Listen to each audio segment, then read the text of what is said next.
أما بعد فأعوذ بالله من الشيطان الرجيم بسم الله الرحمن الرحيم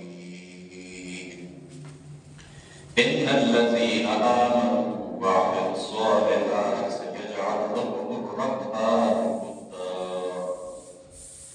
إن الله وملائكته يصلون على النبي يا أيها الذين آمنوا صلوا عليه وسلموا تسليما الصلاة والسلام عليك يا رسول الله وعلى آلك وأصحابك يا حبيب الله الصلاة والسلام عليك يا رحمة للعالمين وعلى آلك وأصحابك يا شفيع المذنبين بعد الحمد والسلام لائق عزت و احترام حاضرین حاضرین سامعین، اللہ تبارک و تعالی وحدہ لا شریک کا بے پناہ احسان کہ اللہ تعالیٰ کی ذات مقدسہ نے اس فانی زندگی کے اندر ہمیں یہ عظیم دن جمعۃ المبارک کا اللہ تعالیٰ نے عنایت فرمایا، اور اللہ تعالیٰ کا یہ خاص فضل ہے کہ اللہ تعالیٰ نے اس فانی زندگی کے اندر، اس ختم ہونے والی زندگی کے اندر ہمیں یہ عظیم دن جمعۃ المبارک کا، جو مسلمان کے لیے عید کا دن ہے، اللہ تعالیٰ نے عنایت فرمایا۔ ہمیشہ کی طرح یہ دعا ہے کہ اللہ تبارک و تعالیٰ وحدہ لا شریک اس دن کا ہمیں ادب کرنے کی توفیق نصیب فرمائے۔ یہ دن اللہ تعالیٰ ہمیں بار بار نصیب فرمائے، اور اس دن کی خیر و برکت اللہ تعالیٰ کی ذات مقدسہ ہمیں نصیب فرمائے۔ گفتگو شروع کرنے سے پہلے میں آپ لوگوں کی خدمت کے اندر درخواست کرتا ہوں کہ ہماری ایک بہن ہے، آپ لوگ خالہ کہیں، ماسی کہیں، ماں کے قائم مقام میں بہن کہیں، آپا کہیں، انہوں نے اپنے گھر کے اندر ایک کاروبار کا آغاز کیا ہے کہ وہ کھانا تیار کرتی ہیں، اور ایک جو لوگ ہیں، دفاتر کے اندر کام کرنے والے ہیں، سکول کے اندر خواتین ہیں، جینٹس ہیں، مرد حضرات ہیں، کاروبار کرتے ہیں، بازار کے اندر بیٹھتے ہیں، اپنی شاپس کے اوپر بیٹھتے ہیں، ان کے لیے وہ کھانا تیار کرتی ہیں اور ان کو وہ کھانا ڈیلیور کرتی ہیں۔ تو یہ بڑی خوشائن بات ہے، ظاہر سی بات ہے کہ جس طرح ہم خبریں سنتے رہتے ہیں ہوٹلوں کے مطابق، تو کوئی یقینی بات تو نہیں ہوتی کیا تیار کیا ہے، کون سے مسالے اس کے اندر ڈالے گئے ہیں، کیا ہوا ہے، وہ کیا یہ نہیں کہتے کہ ناجائز ہے۔ بات عمومی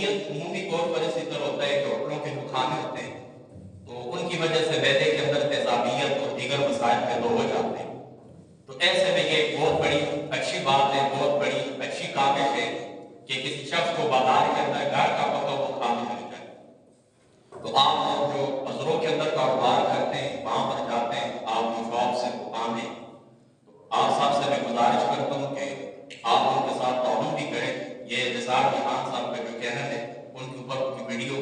وائرل ہوئی ہے، اس کے اوپر ان کا وہ کیا کہتے ہیں کانٹیکٹ نمبر بھی موجود ہے، اگر آپ کو ضرورت ہو تو مجھ سے لے لیں، میرے پاس بھی ہے، اور آپ کو میری ان سے بات ہوئی ہے، تو ان کے ساتھ آپ تعاون بھی کریں اور ان کے لیے آپ دعا بھی کریں۔ انشاءاللہ تعالیٰ جس وقت ہم نماز جمعہ ادا کر لیں گے تو ان کے لیے آپ نے خصوصی طور کے اوپر دعا کرنی ہے کہ اللہ تعالیٰ کی جو ذات مقدسہ ہے، خدا تعالیٰ کی ذات مقدسہ ان کے اس کاروبار کے اندر برکت عطا فرمائے۔ اور بڑی ایک اچھی بات ہے، اس معاشرے کے اندر وہ رول ماڈل کی حیثیت رکھتی ہے کہ جہاں پر خواتین ہوں، مرد ہوں، بے روزگاری کا عالم ہے، لوگوں سے سوال کرتے ہیں، بھیک مانگتے ہیں، بغیر بیت بن جاتے ہیں، لوگوں کے اوپر بوجھ بنتے ہیں، تو وہاں پر ایک خاتون ہو اور تن و تنہا کھڑی ہو جائے، اپنا کاروبار کرے، تو ایسے معاملات کے اندر ایسے لوگوں کی حوصلہ افزائی کرنی چاہیے، اپریشیٹ کرنا چاہیے۔ اور یہ سنت بھی ہے، حضور نبی پاک صلی اللہ علیہ وسلم آپ سے قبل جو انبیاء گزرے انہوں نے کاروبار کیے، انہوں نے مختلف پیشے اختیار کیے، مختلف صوفیان ہیں، مختلف علماء ہیں، فقہاء ہیں، محدثین ہیں، مختلف کاروبار کیے، نو ایسے اللہ تعالیٰ کی ذات اقدس نے حضور علیہ السلام کے فرمان کے مطابق نو ایسے اللہ تعالیٰ کی ذات اقدس نے جو رزق رکھا ہے وہ کاروبار کے اندر رکھا ہے، نو ایسے رزق اللہ تعالیٰ نے کاروبار کے اندر رکھا ہے۔ آپ علیہ السلام کا یہ فرمان ہے۔ احیاء العلوم کے اندر امام غزالی صاحب رحمۃ اللہ تعالیٰ نے آپ نے اس حدیث پاک کو نقل کیا ہے۔ اور مدینہ مکہ پاک کے اندر سب سے بڑی جو عزت وہاں طیبہ طاہرہ جو قریشی خاتون تھی حضرت خدیجہ الکبریٰ رضی اللہ تعالیٰ عنہا علیہ السلام کی پہلے لڑکا تھی۔ آپ مکہ پاک کی سب سے بڑی تاجر شخصیت تھی، کاروباری شخصیت تھی، بزنس مین تھی، اور حضور علیہ السلام کی ذات مقدسہ آپ کا مال لے کر حضور علیہ السلام نے سفر شام کا سفر طے کیا تھا۔ تو بات کرنے کا مقصد کہ ان کے ساتھ آپ نے تعاون بھی کرنا ہے، اور ان کے لیے آپ نے نماز کے بعد انشاءاللہ تعالیٰ خصوصی جس وقت دعا کرتے ہیں اجتماعی، تو ان کے لیے آپ نے دعا کرنی ہے۔ آگے بڑھتے ہیں آج انشاءاللہ تعالیٰ زندگی باقی نہیں تو حضور سیدنا محدث دہلوی صاحب رحمۃ اللہ تعالیٰ علیہ جو ہندوستان کے اندر علم حدیث کے بانیان میں سے ہیں، ہم ان کا ذکر کریں گے انشاءاللہ تعالیٰ۔ تقریباً آج سے 4 برس قبل جس وقت میں نے درس حدیث کا سلسلہ، درس مشکات کا سلسلہ میں نے شروع کیا تھا، تو آپ کو میں نے ذکر کیا تھا محدث دہلوی صاحب رحمۃ اللہ تعالیٰ نے، کیونکہ مشکات شریف کی جو شرح ہم دیکھتے ہیں وہ ملا علی قاری صاحب رحمۃ اللہ تعالیٰ نے آپ کی دیکھتے ہیں، اور اس کے ساتھ پھر اس طرح کے اشرف تمام ہمارے پاس ہوتی ہے۔ تو میں نے آپ کا مختصر ذکر کیا تھا، اور آپ کے عقائد کا ذکر بھی میں نے کیا ہے چند دن پہلے۔ بہرحال میرے دل کے اندر یہ بات آئی ہے، میں نے کہا کہ ان کے عقائد کو بھی تھوڑا تفصیل کے ساتھ بیان کر دیا جائے، اور ان کی سوانح عمری کو بھی تھوڑا تفصیل کے ساتھ بیان کر دیا جائے۔ تو آج انشاءاللہ تعالیٰ جو ہمارے پاس وقت ہے انشاءاللہ تعالیٰ زندگی رہی تو ہم اسی کو بیان کریں کہ حضرت محدث دہلوی صاحب رحمۃ اللہ تعالیٰ نے آپ کی جو شخصیت ہے اس شخصیت کو ہم ڈسکس کریں گے، اور اس کے لیے آپ کے لیے ان کی زندگی کے اندر جو سبق ہے اس سبق کا ہم ذکر بھی کریں گے۔ اور مقصد کیا ہے؟ مقصد یہ حضرت عبداللہ بن مبارک رضی اللہ تعالیٰ عنہ آپ اس طرح فرماتے ہیں کہ اللہ تعالیٰ کے جو نیک بندے ہوتے ہیں تو ان کے ذکر سے کیا ہوتا ہے؟ اللہ تعالیٰ کی رحمت اترتی ہے۔ جہاں پر اللہ تعالیٰ کے نیک بندوں کا ذکر کیا جاتا ہے وہاں پر اللہ تعالیٰ کی رحمت برستی ہے۔ حضرت شیخ محدث دہلوی صاحب رحمۃ اللہ تعالیٰ علیہ آپ کے جو مورث اعلیٰ تھے، آپ کے جو آباء و اجداد تھے، تو ان کا نام تھا آقا محمد۔ یہ بخارا شریف سے ہجرت کر کے آئے تھے تقریباً 13ویں صدی کے اندر کہ وہاں پر جس وقت اس طرح کے مغلوں نے اپنی بخشت اور بربریت کا اظہار کیا تھا، تو وطن کی پھر جو فضا تھی وہ فضا حرام ہو گئی تھی، تو اس وجہ سے آقا محمد صاحب رحمۃ اللہ تعالیٰ نے جو آپ کے آباء و اجداد میں سے تھے انہوں نے ہجرت کی، اور ہجرت کر کے بخارا سے ہندوستان تشریف لے گیا، اور یہ زمانہ تھا سلطان علاؤ الدین خلجی رحمۃ اللہ تعالیٰ علیہ آپ کا زمانہ تھا، اور یہ کون سا زمانہ تھا؟ 1292 سے لے کر 1316 تک، یعنی 13ویں صدی کا اختتام تھا اور 14ویں صدی کا آغاز تھا۔ 1292 سے لے کر 1316 عیسوی تک 14ویں صدی عیسوی کا آغاز تھا۔ تو سلطان علاؤ الدین نے آپ کی بڑی خدمت کی، آپ لوگوں کے اوپر آپ کو فائز کیا، آپ کا بڑا شاندار استقبال کیا، بڑی خدمت کی، آپ نے مختلف عہدوں کے اوپر آپ کو فائز کیا، اور اسی دوران گجرات احمدآباد کی یہ مہم پیش آ گئی۔ تو پھر تاریخ سے یہ پتہ چلتا ہے کہ آپ اس مہم کے اوپر بھی روانہ ہوئے، آپ کو گجرات جانا پڑا، اور جس وقت یہ گجرات انتقال کی مہم ختم ہو گئی تو پھر کیا ہوا کہ آپ وہیں پر سکونت پذیر ہو گئے، اسی مقام کے اوپر آپ رہائش پذیر ہو گئے۔ اللہ تعالیٰ کی ذات اقدس نے آپ کو بے پناہ نعمتوں سے نوازا تھا اور 100 کے قریب آپ کی اولادیں تھیں، 100 کے قریب آپ کی اولادیں تھیں، لیکن اس سالے کے اندر آپ کے لڑکے اکثر آپ کی اولادیں انتقال کر گئی اور ایک بیٹا محض الدین یا محض الدین دونوں ٹھیک ہے، محض الدین یہ بچ گئے تھے، یہ سلامت رہ گئے تھے۔ تو پھر اس طرح کہ آپ اپنے والد کے امراء یعنی محض الدین صاحب جو تھے یہ اپنے والد گرامی کے امراء یہ پھر دے دیا گئے، اور الاخبار احیان کے اندر محدث دہلوی صاحب رحمۃ اللہ تعالیٰ علیہ آپ فرماتے ہیں کہ سلطان غیاث الدین تغلب جن کا دور تھا 1320 سے 1325 تک، یہ گجرات کے اندر ہی آپ رہے، گجرات کے اندر ہی آپ رہے، اور سلطان محمد بن تغلب کے زمانے کے اندر پھر انتقال ہوا۔ بہرحال ملک محض الدین سے آپ کا سلسلہ نسب آگے چلا، محض الدین سے آپ کا سلسلہ نسب آگے چلا، اور شیخ موسیٰ یعنی محض الدین کی اولاد میں جو شیخ موسیٰ تھے انہوں نے بڑی ناموری حاصل کی، بڑی شہرت حاصل کی، اور یہ فیروز شاہ کا زمانہ تھا۔ لیکن فیروز شاہ کا جو زمانہ تھا 1388 عیسوی یعنی 4ویں صدی کا اختتام تھا، فیروز شاہ کے زمانے کے اندر پھر بڑی بدنظمی پھیل گئی اور آلات نے ایک پلٹا کھایا اور ملک کی فضا خراب ہو گئی۔ تو اس دوران یعنی یہ جو 1388 کا یعنی 4ویں صدی کا اختتام تھا عیسوی، اس دوران پھر آپ نے اس طرح کیا کہ دہلی کو چھوڑ کر بات ان ممالک کے اندر آپ چلے گئے۔ اچھا، پھر جب تیمور نے 1398 عیسوی کے اندر ہندوستان کے اوپر تیمور نے حملہ کیا، 1398 عیسوی کے اندر جب تیمور نے حملہ کیا ہندوستان کے اوپر، تو آپ فوجوں کے ساتھ پھر دہلی تشریف آئے دوبارہ۔ اچھا، پھر شیخ موسیٰ جو تھے رحمۃ اللہ تعالیٰ علیہ، ان کے کئی بیٹے تھے، لیکن شیخ فیروز نے سب سے زیادہ نمایاں حیثیت حاصل کی۔ آپ کو سپہ گئی شعر و شاعری کے اندر بڑا کمال تھا، اور 860 ہجری کے اندر 860 ہجری کے اندر شیخ فیروز بہراج کے کسی مارکے کے اندر شہید ہو گئے، اور ان کی جو بیوی تھی وہ پریگننٹ تھی، حاملہ تھی، تو کچھ دنوں کے بعد ایک بچہ پیدا ہوا اس پیٹ سے، اور اس کا نام انہوں نے رکھا ہے سعد اللہ،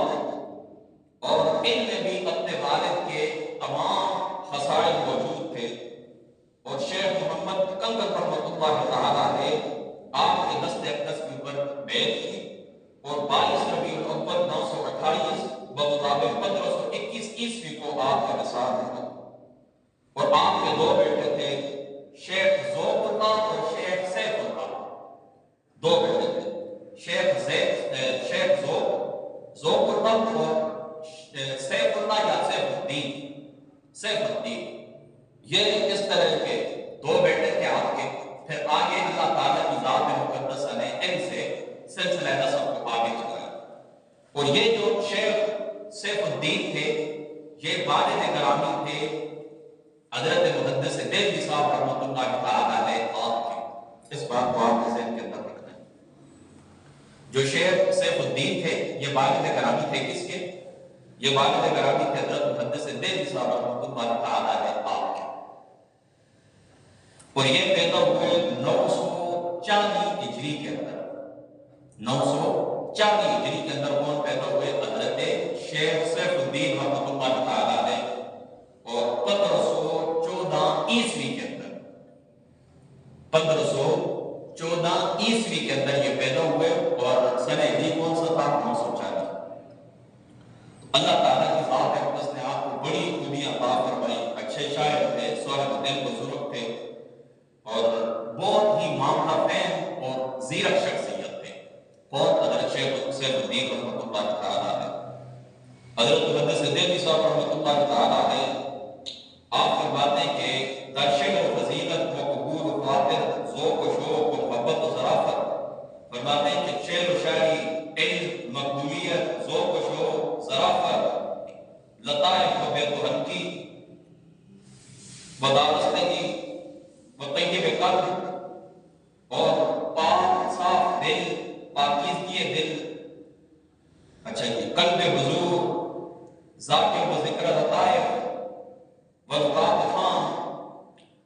و دقائق و ارشادات، یگانے روزگار، اچھا جی، افسانے ہیں رویات خود، کہ حضرت محدث دہلوی فرماتے ہیں کہ میرے والد گرامی کو شعر و شاعری کے اندر اچھا جی علم، مقبولیت، ذوق شوق، ظرافت، زہد، پاکیزگی، حضور قلب، نقطہ سنجی، اس کے اندر کیا تھے؟ رویات خود، اپنی مثال آپ تھے، اپنی مثال آپ تھے. پھر آگے فرماتے ہیں کہ پدر من شیخ سیف الدین از عالم نیستی، از عالم نیستی و فقر و فنا و توحید و تجرید و تفرید نصیبہ کامل داشت. فرمایا میرے والد شیخ سیف الدین کو فقر و فنا اور توحید اور تجرید کا کافی حصہ ملا تھا. اللہ تعالیٰ کی ذات اقدس نے ان کو کافی حصہ عطا فرمایا تھا. اس سے کس سے؟ فقر و فنا سے اور توحید اور تجرید سے. وتقرب وتصنع راہ در، اور کہتے ہیں کہ وہ تقرب اور تصنع سے بالکل پاک تھے. ٹھیک ہے، تقرب و تصنع راہ در، سرپردہ حال بے مجال مقبول. مطلب کیا ہے کہ اس چیز سے، تکلف سے، تکبر سے، ان چیزوں سے بالکل پاک تھے. نظر کو راہ تاثیر ہو کہ ہر طرح بعنوان محبت نظر بھی کر، اور فرماتے ہیں کہ نگاہ کے اندر ایسا اثر تھا کہ جس کے اوپر توجہ ڈالتے تھے خالی نہیں جاتے تھے. بقدر استعداد و مناسب حال اثر قبول بھی آور، جس کے اوپر نگاہ ڈالتے تھے ایسی نگاہ ڈالتے تھے کہ قبولیت کا کچھ نہ کچھ حصہ اس کی اپنی استعداد کے مطابق، اس کی اپنی قابلیت کے مطابق اس کو ضرور حاصل ہو جاتا تھا.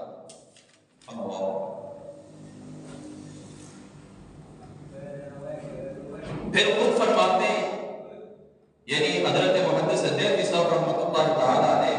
آپ فرماتے ہیں کہ ان کی یہ شان تھی کہ درویشوں کی صحبت کے فیض سے میرا یہ حال ہو گیا ہے کہ انسان کی حقیقت کو پہچان لیتا ہوں. درویشوں کی صحبت سے میرا یہ حال ہو گیا ہے کہ انسان کی حقیقت کو پہچان لیتا ہوں، اور اگر اندھیری رات میں بھی کسی سے ملوں تو امید ہے کہ اس کی حقیقت حال دریافت کر لوں. یہ شان اللہ تعالیٰ کی ذات اقدس نے ان کو عطا فرمائی ہے. اچھا، شیخ سیف الدین صاحب رحمۃ اللہ تعالیٰ علیہ، آپ طویل عرصے تک مرشد کامل کی تلاش کے اندر رہے. بالآخر شیخ امان اللہ پانی پتی صاحب رحمۃ اللہ تعالیٰ علیہ آپ کی خدمت اقدس کے اندر حاضر ہوئے. یہ جو تھے، ان کا لقب تھا امان اللہ، اور حضرت شیخ معین الدین ابن عربی رضی اللہ تعالیٰ عنہ آپ کے فلسفہ وحدت الوجود کے اوپر کامل اعتقاد بھی رکھتے تھے اور کامل عبور بھی رکھتے تھے. شیخ محدث صاحب رحمۃ اللہ تعالیٰ علیہ آپ الاخبار الرحیات کے اندر خود ان کے مطابق فرماتے ہیں کہ وہ وحدت الوجود بے از علماء صوفیہ موحدہ از تابعان ابن عربی قدس سرہ، وہ وحدت الوجود پر اعتقاد رکھنے والے صوفیاء میں سے تھے اور ابن عربی کے تابعداروں میں سے تھے. قدس سرہ در علم ای طائفہ مرتبہ بلند و پایہ ارجمند داشت. فرماتے اس طبقہ کے علم میں یہ بلند رتبہ رکھتے تھے. ودر تقریر مسئلہ توحید بیان شافی و تقریر دانی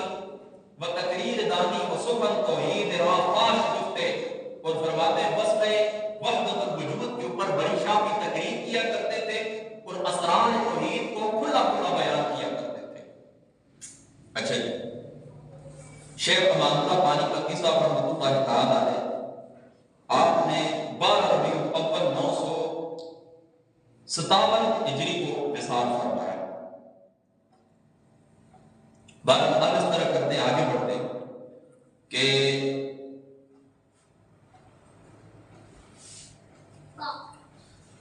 یہ تو آپ کے والد گرامی کے حالات تھے کہ آپ کے والد گرامی کی صورت کیا تھی، ان کی طبیعت کیا تھی، یعنی وہ صوفیاء کی خدمت کے اندر رہنے والے تھے، اور شیخ امان اللہ پانی پتی صاحب رحمۃ اللہ تعالیٰ نے آپ کی خدمت میں وہ رہے ہیں۔ اور شیخ امان اللہ کون تھے؟ شیخ امان اللہ تھے معین الدین ابن عربی رضی اللہ تعالیٰ عنہ، آپ کے فلسفہ وحدت الوجود کے اوپر یقین رکھنے والے اور فلسفہ وحدت الوجود کو ماننے والے۔ اچھا،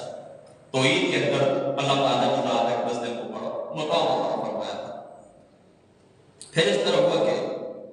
آخری زمانہ آ گیا، کن کا؟ حضرت شیخ سیف الدین رحمۃ اللہ تعالیٰ علیہ، آپ کا آخری دور آ گیا۔ تو حضرت محدث دہلوی صاحب رحمۃ اللہ تعالیٰ علیہ آپ فرماتے ہیں کہ آخری دور کے اندر ان کے اوپر بڑا ایک عجیب سا معاملہ طاری ہوتا تھا، بڑا عجیب معاملہ، پریشان رہتے۔ جب قرآن پاک کی کوئی آیت سنتے جس میں بیان کیا جاتا اللہ تعالیٰ کی رحمت کا، تو بڑے خوش ہوتے۔ تو محدث دہلوی صاحب رحمۃ اللہ تعالیٰ علیہ آپ نے یہ آیت تلاوت فرمائی، ان الذین قالوا ربنا اللہ ثم استقاموا تتنزل علیہم الملائکۃ الا تخافوا ولا تحزنوا وابشروا بالجنة التي كنتم توعدون۔ یہ آیت کریمہ جس وقت ان کے سامنے تلاوت فرمائی تو بڑے خوش ہوئے، اپنے والد گرامی کو یہ آیت کریمہ سنائی جس وقت اور بڑے خوش ہوئے، اور بڑے خوش ہو کر حضرت محدث دہلوی صاحب رحمۃ اللہ تعالیٰ علیہ آپ کو دعائیں دی۔ اور پھر صاحب یہ بھی فرمایا، محدث دہلوی خود دکھائے فرماتے کہ اس رات کی جو دعائیں ہیں میرے والد گرامی کی، تو ان کا ضرور مجھے ایسا اللہ تعالیٰ کی ذات اقدس نے نصیب فرمایا دنیا کے اندر بھی، اور میں اللہ تعالیٰ کی ذات اقدس سے امید رکھتا ہوں، اللہ تعالیٰ کے ذات اقدس سے امید رکھتا ہوں کہ اللہ تعالیٰ کی ذات اقدس مجھے کیا کرے گی کہ آخرت کے اندر بھی یہ دعاؤں کا ایسا اللہ تعالیٰ مجھے عطا فرمائیں گے۔ پھر آگے جس وقت ان کا وقت قریب ہوا تو وصال سے کچھ قبل انہوں نے کچھ کلمات اور اشعار لکھ کر، کچھ کلمات اور اشعار لکھ کر کفن کے اندر رکھنے کی وصیت کی، اور وہ اشعار جو ہے تو آپ ظاہر سی بات ہے چونکہ وقت تھوڑا ہے تو اس طرح کرتے ہیں کہ ان کو چھوڑ دیتے۔ باقی کیا تھے؟ آخری الفاظ سننے پر ربی اللہ و دین الاسلام و نبی محمد صلی اللہ تعالی علیہ وسلم و شیخی الشیخ عبد القادر جیلانی رضی اللہ تعالی، یہ کفن کے ساتھ انہوں نے کہا کہ میرے کفن کے ساتھ لکھ کے رکھ دینا۔ بعد میں ان کا انتقال ہو گیا، اور وصال کے وقت یہ فرماتے ہیں کہ بڑی خشیت، خوف کی کیفیت تھی جو پہلے، یعنی خشیت اور خوف کی جو کیفیت تھی، وصال کے وقت وہ خوف کی کیفیت، خشیت کی کیفیت نہ رہی، بلکہ وہ ذوق اور شوق اور محبت کے ساتھ بدل گئی۔ یعنی پہلے خوف تھا، اب محبت آ گئی، اس خوف کی جگہ خوف اور خشیت کی جگہ ذوق اور شوق آ گیا۔ تو عبداللہ صاحب رحمۃ اللہ تعالیٰ علیہ کو عصر کے وقت انہوں نے بلایا مسجد سے، پھر وصیت کی، ان سے فرمایا کہ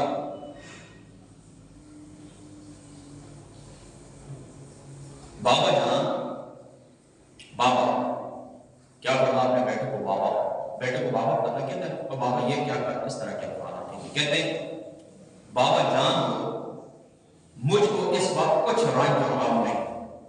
اپنے بیٹے کو کیا کہنے لگے؟ بیٹا مجھ کو اس وقت کچھ رنج اور غم نہیں ہے، بلکہ شوق اور خوشی ہے، جو کچھ مجھے تکلیف تھی، میری بیماری تھی، ساری چلی گئی ہے، اور دعا کرو کہ اللہ تعالیٰ مجھ کو جلد اس جگہ لے جائے جس جگہ کی میں پوری زندگی تیاری کرتا رہا، جس جگہ کی میں پوری زندگی امید رکھتا رہا۔ دعا کرو کہ میرا مطلوب مجھے حاصل ہو جائے، اگر مطلوب چلا گیا میرے ہاتھ سے تو پھر پوری زندگی پچھتانے کے علاوہ کچھ بھی نہیں۔ اللہ، پھر کیا ہوا کہ آپ دنیا سے چلے گئے، اور یہ کون سا زمانہ تھا؟ 1582، 27 شعبان 990 ہجری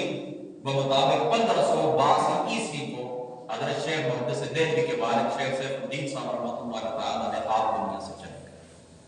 اب یہ میں نے ذکر تب کیا ہے کہ آپ کو تھوڑا سا پتہ چل جائے کہ حضرت محدث دہلوی صاحب رحمۃ اللہ تعالیٰ علیہ ان کے والد گرامی کیسے تھے۔ تو جب ایسی بزرگ شخصیت ہوگی تو ظاہر سی بات ہے کہ ایسی بزرگ شخصیت ہی پھر اپنے بیٹے کی تربیت کر سکتی ہے۔ اب سنیں، یہ دنیا سے چلے گئے تو پھر یاد رکھیں کہ چونکہ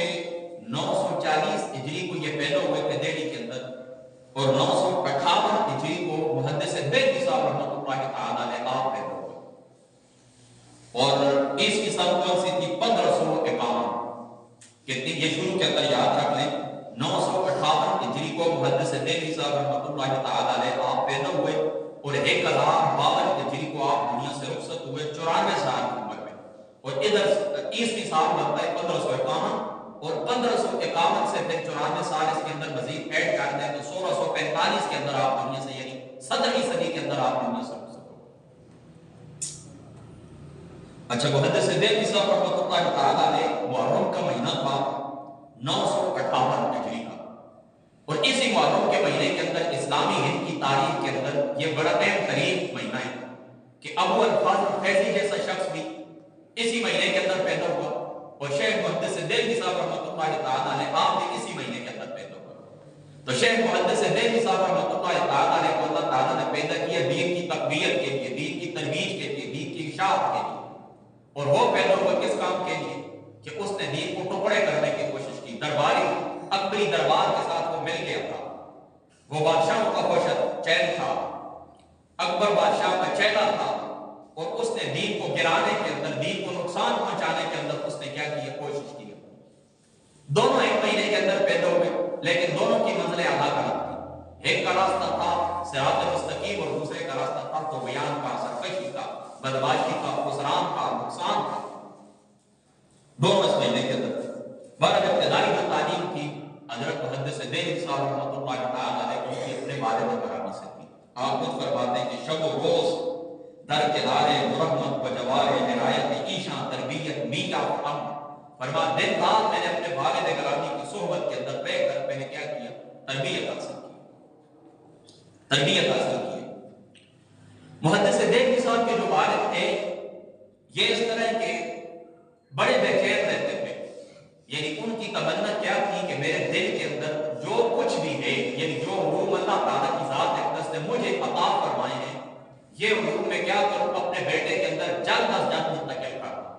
لیکن دیکھیں نا، بچہ کا 3-4 سال کا تو جب کوئی چیز سمجھ آ جاتی نا بچے کو تو بڑے خوش ہوتے ہیں کہ میرے بیٹے کو یہ بات سمجھ آ گئی، اور جب نہ سمجھ آتی تو کہتے انشاءاللہ رفتہ رفتہ پردے عزوے کار مکشاید، کہتے ہیں انشاءاللہ تعالیٰ جلدی اس طرح ہوگا کہ یہ بات تمہیں سمجھ آ جائے گی، وہ جواب یقین روح نمایت، اور جمال یقین تمہیں حاصل ہو جائے گا۔ لیکن ساتھ یہ بھی فرماتے تھے بایت کے دائم دری خیال باشد و ہر مقدار کے دست دہت صحیح کنید، فرما بیٹا یہ بات بھی ٹھیک ہے، بات تمہیں آہستہ آہستہ سمجھ آئے گی، لیکن یاد رکھیں پوری زندگی تم نے اسی خیال کے اندر ہی منہمک رہنا ہے، اسی خیال کے اندر ہی رہنا ہے، اور جتنی ممکن ہو سکے تم نے کوشش کرنی۔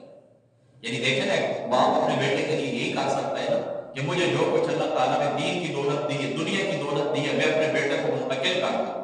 تو جب بات سمجھ آ جائے خوشی کا اظہار کرتے ہیں، نہ سمجھ آئے تو چلو آہستہ آہستہ سمجھ آ جائے گی، لیکن کیا ہے؟ راہ یہی ہونا چاہیے، یعنی سمجھ تب آئے گی، خیال تمہارا یہی ہونا چاہیے، راہ تمہاری یہی ہونی چاہیے، راہ تبدیل نہیں کرنا، سوچ تبدیل نہیں کرنی، خیال تبدیل نہیں کرنا۔ آج بچپن کے اندر ہی آپ کا بیٹا 3-4 سال کا ہو جائے، اس کو اپنی گود کے اندر بٹھائیں، اور جو کچھ صراط مستقیم، علم دین، اللہ تعالیٰ کا راستہ، اس کے رسول کا راستہ، قرآن سنت، جو کچھ تمہیں معلوم ہے اپنی اچھی روایات کر کے اپنے بیٹے کے دل کے اندر منتقل کریں، اپنے بیٹے کے ذہن کے اندر بٹھانے کی کوشش کریں، اور ساتھ اس کو یہ نصیحت بھی کریں کہ بیٹا تیرا یہی راستہ ہے، اس راستے کے اوپر چلتا رہے گا تو کچھ میری باتیں تجھے آج سمجھ نہیں آئی، آنے والے زمانے کے اندر جا کے سمجھ آ جائے گی۔ اچھا، ایک بیٹے کو خاص نصیحت کی، سن لیں، غور سے آپ نے سنیں، کہتے ہیں بیٹا باید ہیچ کس در بے سے علم نظا رکھنی، کہتے ہیں بیٹا یاد رکھ کبھی بھی کسی کے ساتھ علم کے میدان کے اندر تم نے بحث مباحثہ نہیں کرنا ہے، نزاع نہیں کرنا ہے، جھگڑا نہیں کرنا ہے، یعنی عالم بن جاؤ نا تو کیا کرو؟ جاہلوں کے ساتھ بحث مباحثہ نہ کرو، جاہلوں کے ساتھ جھگڑا نہ کرو، وہ بھی الفت نہ رسانی، اور بیٹا کسی کو تکلیف بھی نہیں پہنچانی،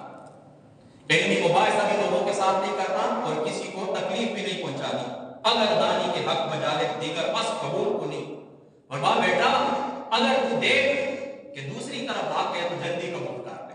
یعنی دیکھیں نا بندہ بحث مباحثہ کرتا ہے نا تو اپنے نفس کو خوش کرتا ہے، اپنے نفس کو تقویت دیتا ہے کہ میری بات مانی جائے، میرا نام اونچا ہو جائے۔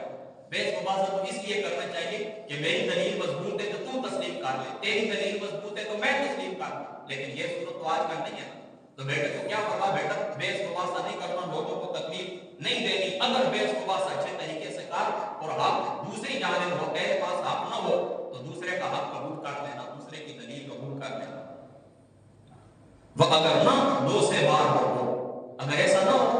یعنی دوسری طرف حق نہیں ہے، حق تیرے پاس ہی ہے، تو 2-3 مرتبہ اپنے تک یہ بات ضرور پہنچا۔ اس نصیحت کو آج کے والدین سنیں، 2-3 مرتبہ کیا کر ان تک حق بات ضرور پہنچا۔ اگر قبول نہ کنت، اگر وہ قبول نہ کرے بگو کہ بندہ راج نہیں معلوم بس، پھر تو یہ کہ مجھے تو یہی معلوم ہے۔ یعنی 2-3 مرتبہ وہ حق بات، وہ سچ بات، وہ دلیل قرآن و سنت کی اگلے تک پہنچا دے۔ اگر قبول نہ کرے تو کہے مجھے تو یہی معلوم ہے۔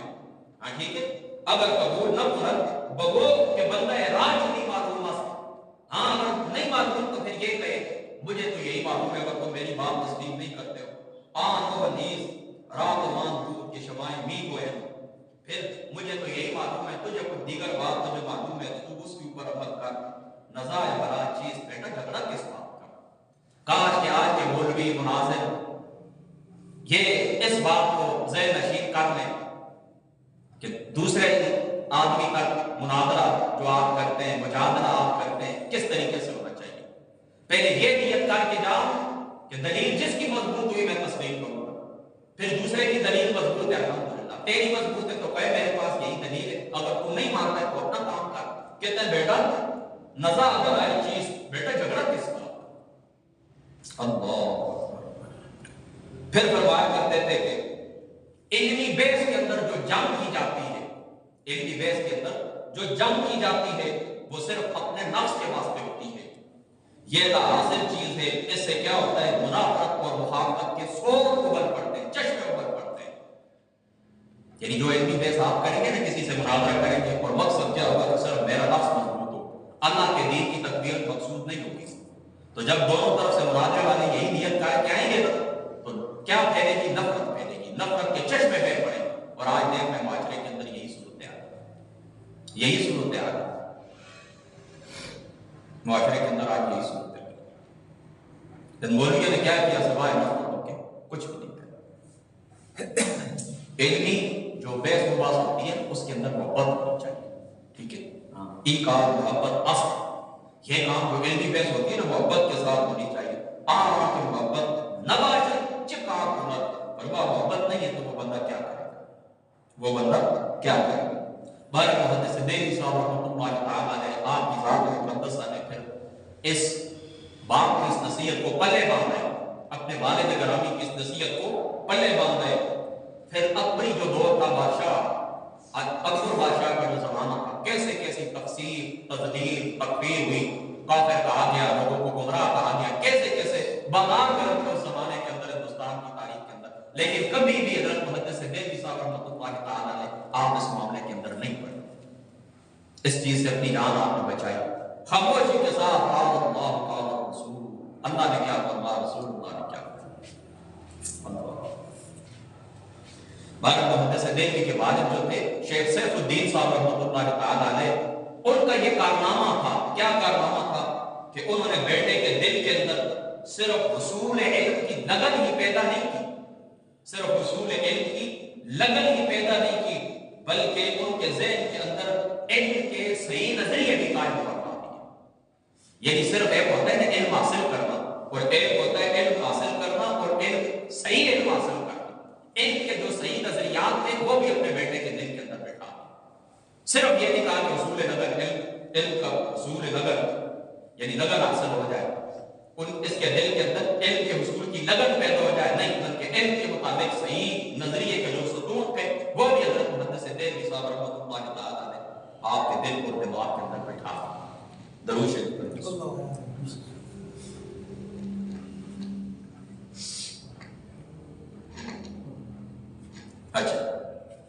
آپ محدث دہلوی صاحب رحمۃ اللہ تعالیٰ نے آپ کو میں بتا چکا ہوں کہ 958 ہجری کے اندر، سوری 958 ہجری کے اندر آپ دنیا کے اندر تشریف لائے تو قرآن پاک آپ نے اپنے والد کے پاس پڑھا. آپ فرماتے ہیں کہ اول از قرآن مجید بے سابقہ تعلیم قواعد و ترجیح کہ اطفال ہوں 2 سے جز بلکہ کم تھا تعلیم فرمودت. کہتے ہیں کہ جس طرح باقی بچوں کو حروف توجیہ کے ساتھ پڑھایا جاتا ہے الف با تا سا وغیرہ، اس طریقے سے نہیں، بلکہ اس سابقہ قاعدوں کو چھوڑ کر مجھے اپنے والد گرامی نے قرآن پڑھنا شروع فرما دیا. میں نے قرآن شروع کر دیا اور 2-3 جز مجھے پڑھاتے تھے، بلکہ اس سے بھی کم پڑھاتے تھے، اور انہوں نے اپنے بیٹے کو لکھ کر دیتے تھے قرآن کی چند آیات میں یہ نعت یا سورتیں اپنے بیٹے کو لکھ کر دے دیتے تھے اور وہ سبکن پڑھتے تھے اور آپ وہ تھوڑا تھوڑا پڑھتے تھے اور خود فرماتے ہیں کہ در 2 سے ماہ قرآن کریم ختم کرنا. فرما 2 یا 3 مہینے کے اندر میں نے کیا کیا؟ قرآن کریم کو ختم کر دیا. 2 یا 3 مہینے کے اندر چھوٹا سا بچہ 3-4 سال کا غور کرے اس بات پر. 2 یا 3 مہینے کے اندر انہوں نے کیا کیا؟ قرآن کریم کو ختم کر. آج ہمارا بچہ 5-6 سال کا بھی ہوتا ہے، کوئی نصیحت کر دے تو کیا نہیں، کوئی بات نہیں، بھی بچہ ٹھیک ہو جائے گا وقت کے ساتھ ساتھ. نہیں، والدین کو چاہیے ابتدا کے اندر ہی غور کریں. دیکھیں اس بات کے اوپر ہمارے یہ بزرگ ہیں شیخ محدث دہلوی صاحب رحمۃ اللہ تعالیٰ علیہ اور یہ محقق اعلی اطلاق ہیں، کام بریلوی دیوبندی شیعہ ان جگہوں سے پہلے کے یہ بزرگ ہیں. یہ تو جا کر 18ویں صدی کے اندر 19ویں صدی کے اندر آئے ہیں اور یہ بزرگ 17ویں صدی کی ہے، 16ویں اور 17ویں صدی کی شخصیت ہے. سمجھتے ہیں آپ اس بات کو؟ تو 16ویں صدی کی یہ شخصیت یہ کیا کیے گی؟ 2 یا 3 مہینے کے اندر انہوں نے کیا کیا؟ قرآن کریم کو ختم کر دیا. پھر 1 مہینے کے اندر انہوں نے کتابت سیکھ لی، کتابت لکھنا پڑھنا کیا کیا؟ 1 مہینے کے اندر آپ نے سیکھ لی. آپ فرماتے ہیں کہ در اندر کے مدت شاید اگر مقدار یکما تو حیت کنت درو نہ گفتباشیے کہ کتابت و سلیقہ انشاء پیدا شد. فرماتے اس بات کے اندر جھوٹ کوئی بھی نہیں ہے کہ میں نے 1 مہینے کے اندر کتابت کرنا پڑھنا لکھنا کیا کر دیا؟ سیکھ. اور پھر اپنے والد کے متعلق کیا فرماتے ہیں؟ فرما ہر جہاز اثر توجہ عنایت کی شانس. فرما آج جو کچھ میرے اندر برکت علم نورانیت آپ کو نظر آتی ہے یہ میرے والد گرامی کی صحبت کا نتیجہ ہے، میرے والد گرامی کی دعائیں، ان کی تربیت کا نتیجہ ہے. یعنی اپنے سارے کمالات کس طرف منسوب کر دیے؟ اپنے والد گرامی کی طرف منسوب کر دیے کہ جو کچھ منہ میں اپنے والد گرامی کی وجہ سے. آج دیکھیں نا بیٹے اور ماں باپ کو کیا کہتے ہیں؟ کہتے ہیں مجھے تو نے ہمارے لیے کیا کیا؟ کہتے ہیں کہ نہیں کہتے. اور اس بزرگ کو دیکھیں کہ تن تنہا ہندوستان کے اندر حدیث پاک کی دال میں ڈالنے والا، لوگوں کو علم حدیث سے مشناس کرانے والا، یہ شخصیت کیا کہتے ہیں؟ فرما جو کچھ بھی ہو اپنے والد گرامی کی وجہ سے. سبق سیکھنا چاہیے. بہرحال جو مروجہ نصاب کا آسان سی بات آپ کو بتاؤں، چونکہ وقت بھی اتنا ہے کہ میں بمشکل اس طرح بات پوری کر سکوں گا کہ مروجہ جو نصاب ہے مختلف اس زمانے کے اندر جو نصاب تھا پوری کتابیں اس طرح نہیں، یعنی کچھ کتابوں کے کچھ حصے، کچھ کتابیں مثال کے طور پر ایک فن کی 4 کتابیں ان میں سے ایک پڑھا دینا، کچھ نصف پڑھا دینا، کچھ پونا، کچھ مکمل، اس طرح آپ نے کتابیں پڑھی. بعض سے پڑھیں بعض چھوڑیں. دیکھیں ایک فن کی ایک کتاب بھی بندہ پڑھ لے کافی ہو جاتا. تو مطلب جو مروجہ طریقہ تھا باقاعدہ کلاس والا اس سے ہٹ کر مختلف فنون و فنون کی کتابیں آپ کو والد گرامی نے پڑھا دی تھی. اور یہ بھی ساتھ فرما دیا تھا کہ اللہ تعالیٰ کی ذات ہے بس تجھے اس میں بڑی برکت عطا فرمائیں گے اور بڑی سعادت کے دروازے اس علم کے بعد تیرے اوپر کھل جائیں گے. بڑی سعادت کے دروازے اس علم کے بعد تیرے اوپر کھل جائیں گے. اور فرماتے ہیں کہ آپ خود فرماتے ہیں، شیخ محدث دہلوی صاحب فرماتے ہیں رحمۃ اللہ تعالیٰ علیہ،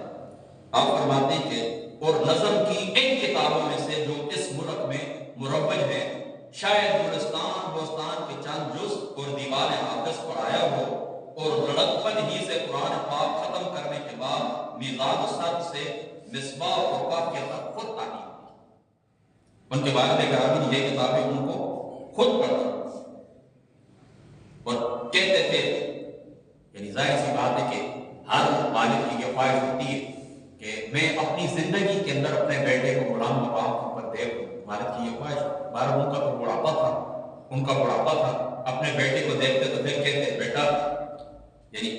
دل تو یہ تھا نا کہ میرے سامنے یہ سارے علوم اور فنون پڑھ لے اور غلام مرتبہ تک پہنچ جائے. بارہ جو کچھ حاصل ہو چکا تھا تو کہتے تھے کہ مراد خطے غریب دست دہت وہی تصفت آن کے حق تعالیٰ تراب کمال کے من خیال کرتا پم برساں. کہتے ہیں بیٹا مجھے بڑی خوشی ہوتی ہے کہ جس وقت میں یہ تصور کرتا ہوں کہ اللہ تعالیٰ تجھے اس کمال تک پہنچا دے جس کا میں نے تیرے لیے تصور کیا.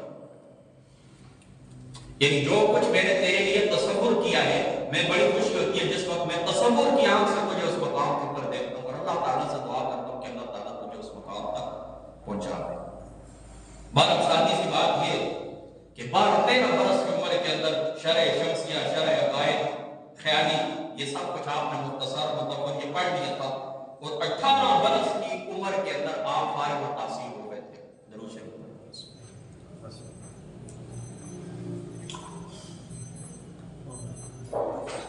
18 برس کی عمر کے اندر آپ فارغ و تحصیل ہو. تمام علوم جو مروجہ علوم تھے 18 برس کی عمر میں آپ نے پڑھ لیا اور اپنے والد کی طرف اشارہ کر کے یہ فرماتے تھے کہ تو نے یہ جو علم حاصل کیا ہے اس سے آگے مزید دروازے نئے کھلیں گے اور خدا تعالیٰ تجھے بڑی برکت دے گا. اور آپ فرماتے ہیں کہ پھر اس کے بعد اللہ تعالیٰ نے واقعی مجھے برکت دی. طے زمان اور طے مکان میں نے خود اپنی آنکھوں سے دیکھا ہے. طے زمان سمجھتے ہیں یعنی زمانہ سمٹ جانا، زمانے کا سمٹ جانا، مکان کا سمٹ جانا. یعنی سادی سی بات یاد رکھ لیں کہ تھوڑے سے سفر کے اندر یا تھوڑے سے وقت کے اندر بہت بڑی برکت اللہ تعالیٰ عطا فرما دے. یعنی 10 منٹ کے اندر بندہ 100 سال کا کام کر لے، 10 دنوں کے اندر بندہ 1000 سال کا کام کر لے، 1 سال کے اندر بندہ 100 سال کا کام کر لے. بس اس طرح بس یہ اشارہ طے زمان اور طے مکان یاد سکتے. اچھا، طالب علم کی جو آپ کی حیثیت تھی حضرت محدث دہلوی صاحب رحمۃ اللہ تعالیٰ علیہ آپ کی، تو آپ نے اپنے بڑھاپے کے اندر نواب مرتضیٰ خان کو خواب دیکھا تھا. اس کے اندر آپ کہتے ہیں کہ ہر دمے کے ذل و ہر قدمے کے نہاد، فرمایا ہر وہ سانس جو تم لیتے ہو اور ہر قدم کو جو تم رکھتے ہو، فرماتے ہیں کہ حصول مطلوب و حضور محبوب پیش چشم دارت، فرمایا تمہاری آنکھوں کے سامنے اپنے مطلب کا حصول ہونا چاہیے. حضور اور محبوب یعنی دیکھیں نا تمہاری زندگی کا جو مقصد ہے، تمہارا جو حصول ہے، تمہارا جو مطلوب ہے، تمہارا جو مقصود ہے. فرمایا ہر قدم جو تم زمین کے اوپر رکھتے ہو اور ہر سانس جو تم خارج کرتے ہو، فرمایا اس سانس کے ساتھ، اس قدم کے ساتھ زندگی کا مقصد پیش نظر ہونا چاہیے. تم تو ساری زندگی سفر کرتے رہتے ہو، پتہ ہی نہیں چلتا ہماری زندگی کا مقصد کیا ہے. پوری زندگی تم اس طرح کرتے رہتے ہو، سانس لیتے ہو، سال گزارتے ہو، 10 سال گزر جاتے ہیں زندگی کا وقت. اور ریاض جو تھے ان کا کیا کرتے تھے، ہر سانس جو خارج ہوتی تھی اپنے مقصود کو سامنے رکھتے تھے اور ہر قدم سفر کا جو زمین کے اوپر رکھتے تھے اپنا مقصود اور مطلوب سامنے رکھتے تھے. پھر بچپن کا جو زمانہ تھا آپ نے جس شوق کے ساتھ تعلیم حاصل کی، چونکہ یہ ساری حالات میں پڑھ نہیں سکتا ہے کہ کہا کہ میں پڑھوں تو ظاہر سی بات ہمارا وقت خرچ ہوگا. سادی سی بات آپ کو میں بتاؤں، آپ فرماتے ہیں کہ میرے والد گرامی مجھے زور دیتے تھے کہ تم کیا کرو، کھیل کود کے اندر اپنا وقت تھوڑا سا کھیل بھی دیا کرو. یعنی خود کہتے ہیں کہ لوگوں کے جو والدین ہوتے ہیں، لوگوں کے جو والدین ہوتے ہیں وہ اپنے بچوں کو کہتے ہیں کہ تم پڑھو. لوگوں کے جو والدین ہوتے ہیں وہ اپنے بچوں کو کہتے ہیں کہ تم پڑھو، علم حاصل کرو. کہتے ہیں میں علم حاصل کرتا تھا اور مجھے اپنے والدین کہتے تھے کہ کچھ کھیل کود کے لیے بھی کچھ ٹائم نکال دیا، نیند کے لیے بھی کچھ ٹائم نکال دیا. کیا تھا؟ آپ فرماتے ہیں کہ میں اس انداز کے اندر علم کی تحصیل کے اندر مشغول ہوا. یاد کر کے مولوی بھی یہ بات سنے، غور سے اس بات کو سنے. کیا کرتے ہیں کہ فرماتے ہیں کہ اس شان کے ساتھ میں علم حاصل کرتا تھا کہ نہ مجھے نیند کا پتہ چلتا تھا اور نہ ہی مجھے دن کا پتہ چلتا تھا، نہ رات کا پتہ چلتا تھا، نہ کھانے پینے کی مجھے ہوش تھی.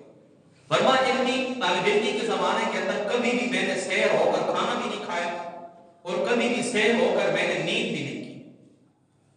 سیر ہو کر فرماتے کھیل کود کیا ہوتا ہے، بازار جانا کیا ہوتا ہے، نیند کیا ہوتی ہے، کھانا کیا ہوتا ہے، اس چیز کا مجھے بالکل علم نہیں.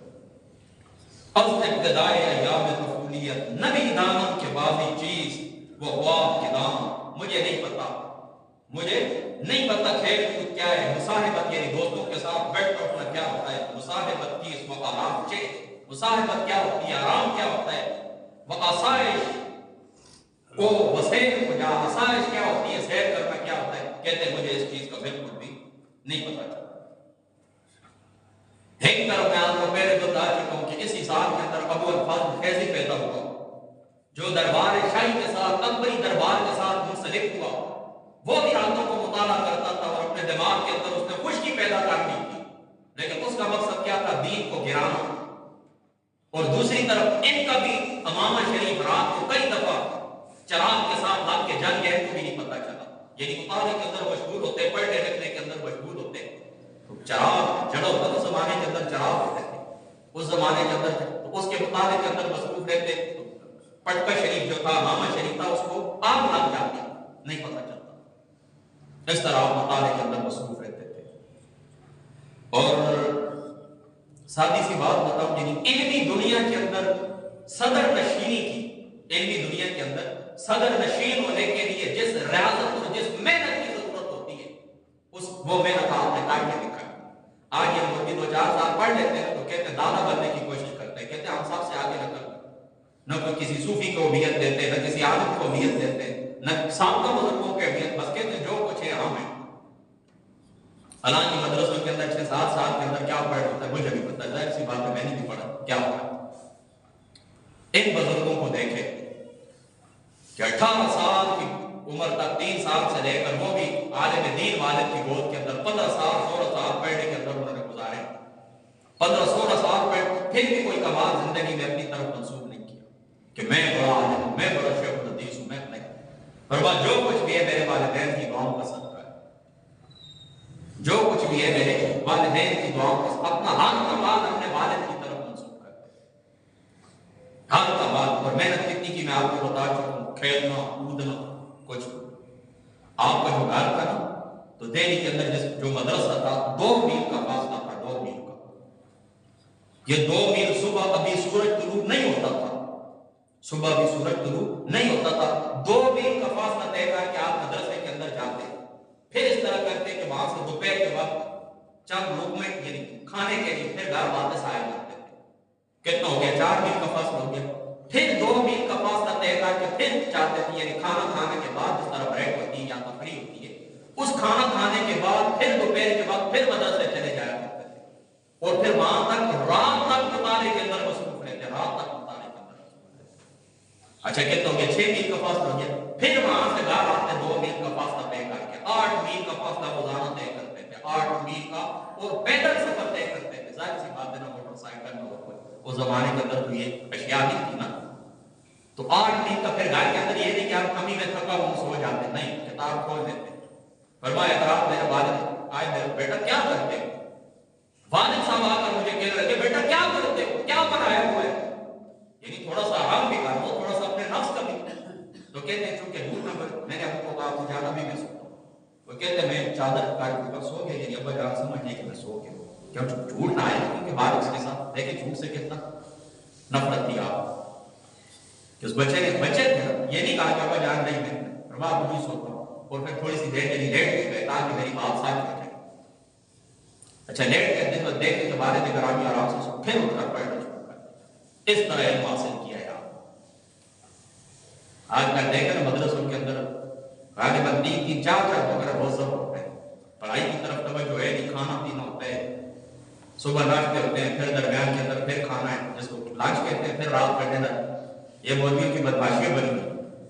طلباء کے نام کے اوپر لوگوں سے مانگتے ہیں، طالب علم ہے ہمارے مدرسے کے اندر، پھر وہ آتے ہیں مولوی کو نظم کرتے ہیں، اس کی وجہ سے ان کی گفتگو کے اندر نور نہیں، اللہ کی قسم کی 2 گھنٹے تقریر سنے مولویوں کی کچھ کا کوئی پلے نہیں پڑتی، دل اور بھاری ہو جاتا ہے، دماغ اور خراب ہو جاتا ہے۔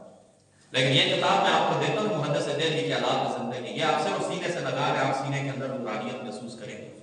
کیونکہ اس شخصیت کے اندر کمال۔ میں خود تھوڑا بہت کبھی یہ صوفیات کے متعلق وہ کیا کہ تذبذب کا شکار ہو رہا تھا، میں کہتا ہوں یہ کس طرح، یہ نظام کس طرح، لیکن جس وقت ان لوگوں کے ساتھ آپ دل لگائیں اللہ تعالیٰ کے ولیوں کے ساتھ نیک لوگوں، ان کی سوانی انگلی آپ پڑھیں، آپ اپنے دل کے اندر تبدیلی محسوس کریں گے۔ تو بات ان کی صدر نشینی کے لیے علم کی دنیا کے اندر صدر نشین بننے کے لیے جس محنت کی ضرورت تھی وہ حضرت محدث دیکھ صاحب رحمۃ اللہ تعالیٰ نے آپ نے بھرپور طریقے سے آپ نے وہ محنت کی. اللہ اکبر. سال یا سوا سال کے اندر آپ نے قرآن مجید یاد کر لیا تھا. یعنی 3 مہینے کے اندر قرآن ہو یا 3 مہینے کے اندر قرآن نازل پڑا. 1 مہینے کے اندر آپ نے کتابت سیکھی یعنی لکھنا پڑھنا سیکھا. اور سال یا سوا سال کے اندر آپ نے قرآن پاک یاد کیا. اور مطالعہ، تکرار اور کتابت یہ 3 چیزیں تھیں. یہ 3 چیزیں تھیں جو آپ کی زندگی کا جز تھی. یعنی صرف مطالعہ کر کے بندہ فارغ ہو جائے اس طرح نہیں. تکرار حساب کیا کرتے تھے. اپنے طالب علم دوستوں کے ساتھ، لوگوں کے ساتھ تکرار بھی کیا کرتے تھے. اور اسی کے ساتھ کتابت یعنی اس علم کو لکھا بھی کیا کرتے تھے. ظاہر سی بات ہے کہ لکھنے کی وجہ سے علم کیا ہو جاتا ہے؟ قید ہو جاتا ہے. اس کے ساتھ یاد رکھیں صرف یہ نہیں کہ علم حاصل کیا، اس کے ساتھ آپ نے ریاضت یعنی عبادت کے اوپر بھی بہت زور دیا. یعنی طالب علم ساتھ علم بھی پڑھتا ہے اور ساتھ اس کے تہجد کی نماز، توابین کی نماز، سنن زوائدہ، نوافل قرآن کی تلاوت، یہ چیزیں بھی کبھی آپ سے کیا ہو ظاہر نہیں. یعنی اس طرح میں خود کئی دفعہ آپ کو ایک سچی بات بتاتا ہوں. مطالعے کے اندر مصروف ہوتا ہوں، پڑھ لکھ رہا ہوتا ہوں، اذان مل جاتی ہے، میں کہتا ہوں کہ 2 منٹ بعد کتاب دار کرتا ہوں جاتا ہوں. کئی دفعہ اس طرح جماعت ہی رہ جاتی ہے، جا کے اپنی پڑھنی پڑتی ہے. کئی دفعہ نمازوں کو جمع کر لیتے ہیں کہ چلو لکھنے کا کام ہے. اثر تک کبھی دیکھیں نا زور کی نماز پڑھ لیں 4 بج کر کچھ منٹ تک ابھی زور کا وقت رہتا ہے تو چلو آخر کے ٹائم کے اوپر جا کر پڑھ لیں. لیکن یہ ایسی شخصیات تھی کہ علم حاصل کرنے کے ساتھ ساتھ عبادت کے اندر بھی ان کی قابل توجہ تھی. اللہ یعنی صرف اپنی عقل کو یاد رکھیں اور پاک نہیں کیا علم کے ذریعے. یعنی علم کے ذریعے کیا ہوتا ہے؟ عقل پاک ہوتی ہے اور اس کے ساتھ ساتھ عفت یعنی جو پاکیزگی ہوتی ہے، دل کی جو پاکیزگی ہوتی ہے، پاک دامنی جو ہوتی ہے، نگاہوں کی جو پاکی ہوتی ہے، یہ نگاہوں کی پاکی، دل کی پاکی بھی آپ نے حاصل کی. یعنی ایک آپ کے اندر آپ کی شریعت تھی اور دوسرے آپ کے اندر آپ کا عشق تھا. دونوں چیزیں آپ نے ساتھ لے کر آخر وقت تک. آپ خود دیکھتے ہیں، فرماتے ہیں کہ باوجود شوق و شغف، تاثیر و تکرار علم در، کہتے ہیں کہ بڑا مشغولیت تھی میرے علم کے اندر. اس کے اندر میرا شوق تھا، علم حاصل کرنا میرا شوق تھا. در کثرت صلاح و اوراد شب خیزی و مناجات ہم دوران تفولیت بوجود بھی عادت. کہتے ہیں کہ اس زمانے سے لے کر آج تک یعنی میرا جو شغل تھا وہ علم کے ساتھ ہی تھا. لیکن کہتے ہیں زمانے طفلی سے لے کر نماز، اوراد، رات کو جاگنا، شب خیزی، نوافل، اس کا سلسلہ الحمدللہ اس زمانے سے لے کر آج تک وہ سلسلہ آج بھی جاری ہے.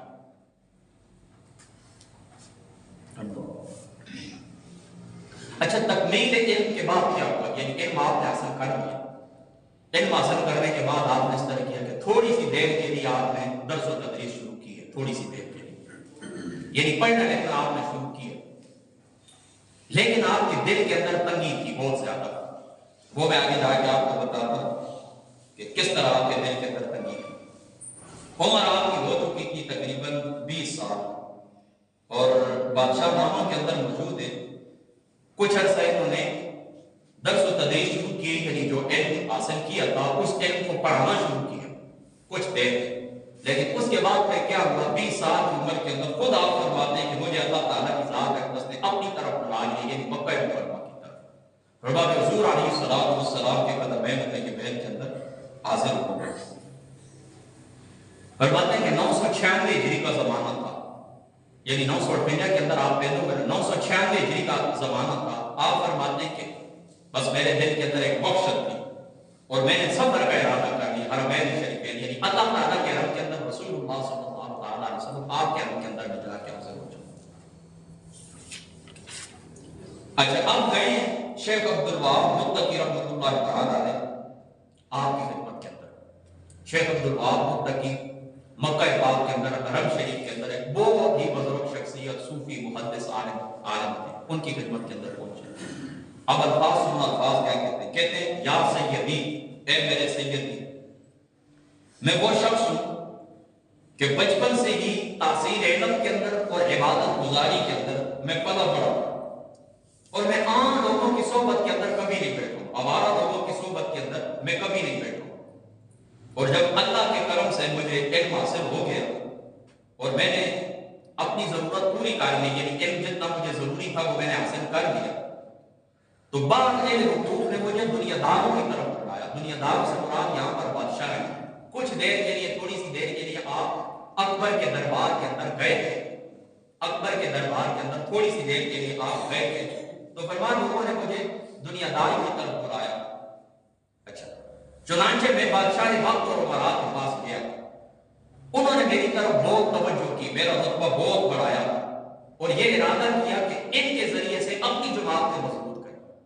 آج کل بھی یہ سیاستدان جو ہوتے ہیں نا، صوفیاء اور علماء کے پاس اسی لیے جاتے ہیں، ان سے سند حاصل کرتے ہیں اچھے لوگوں سے، تاکہ یہ تصویریں ہماری لوگوں کے سامنے آ جائیں اور کہیں کہ او شیخ صاحب، ملک صاحب، MLA صاحب، وہ تو فلاں بزرگ گدی والے کے پاس بیٹھ کے کرتے۔ تو جب ان کا کی پشت کے اوپر آتے تو اس کا مطلب ہے یہ اچھے بندے، لہٰذا الیکشن کے اندر ان کو ہم کامیاب کریں گے کہ ہمارے پیر صاحب کے پاس یہ گئے تھے، فلاں بزرگ کے پاس یہ گئے۔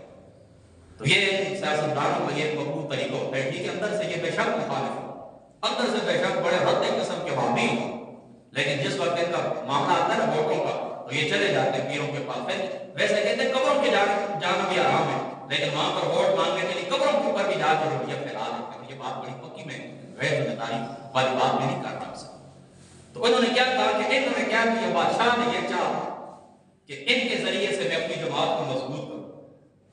اور مجھ سے طاقت حاصل کریں۔ بس اللہ تعالیٰ کی ذات اقدس نے مجھے محفوظ رکھا، رب تعالیٰ کی ذات اقدس نے میرے دل کے اندر یہ جذبہ پیدا کر دیا اور میں آپ کی خدمت بات کر رہا ہوں۔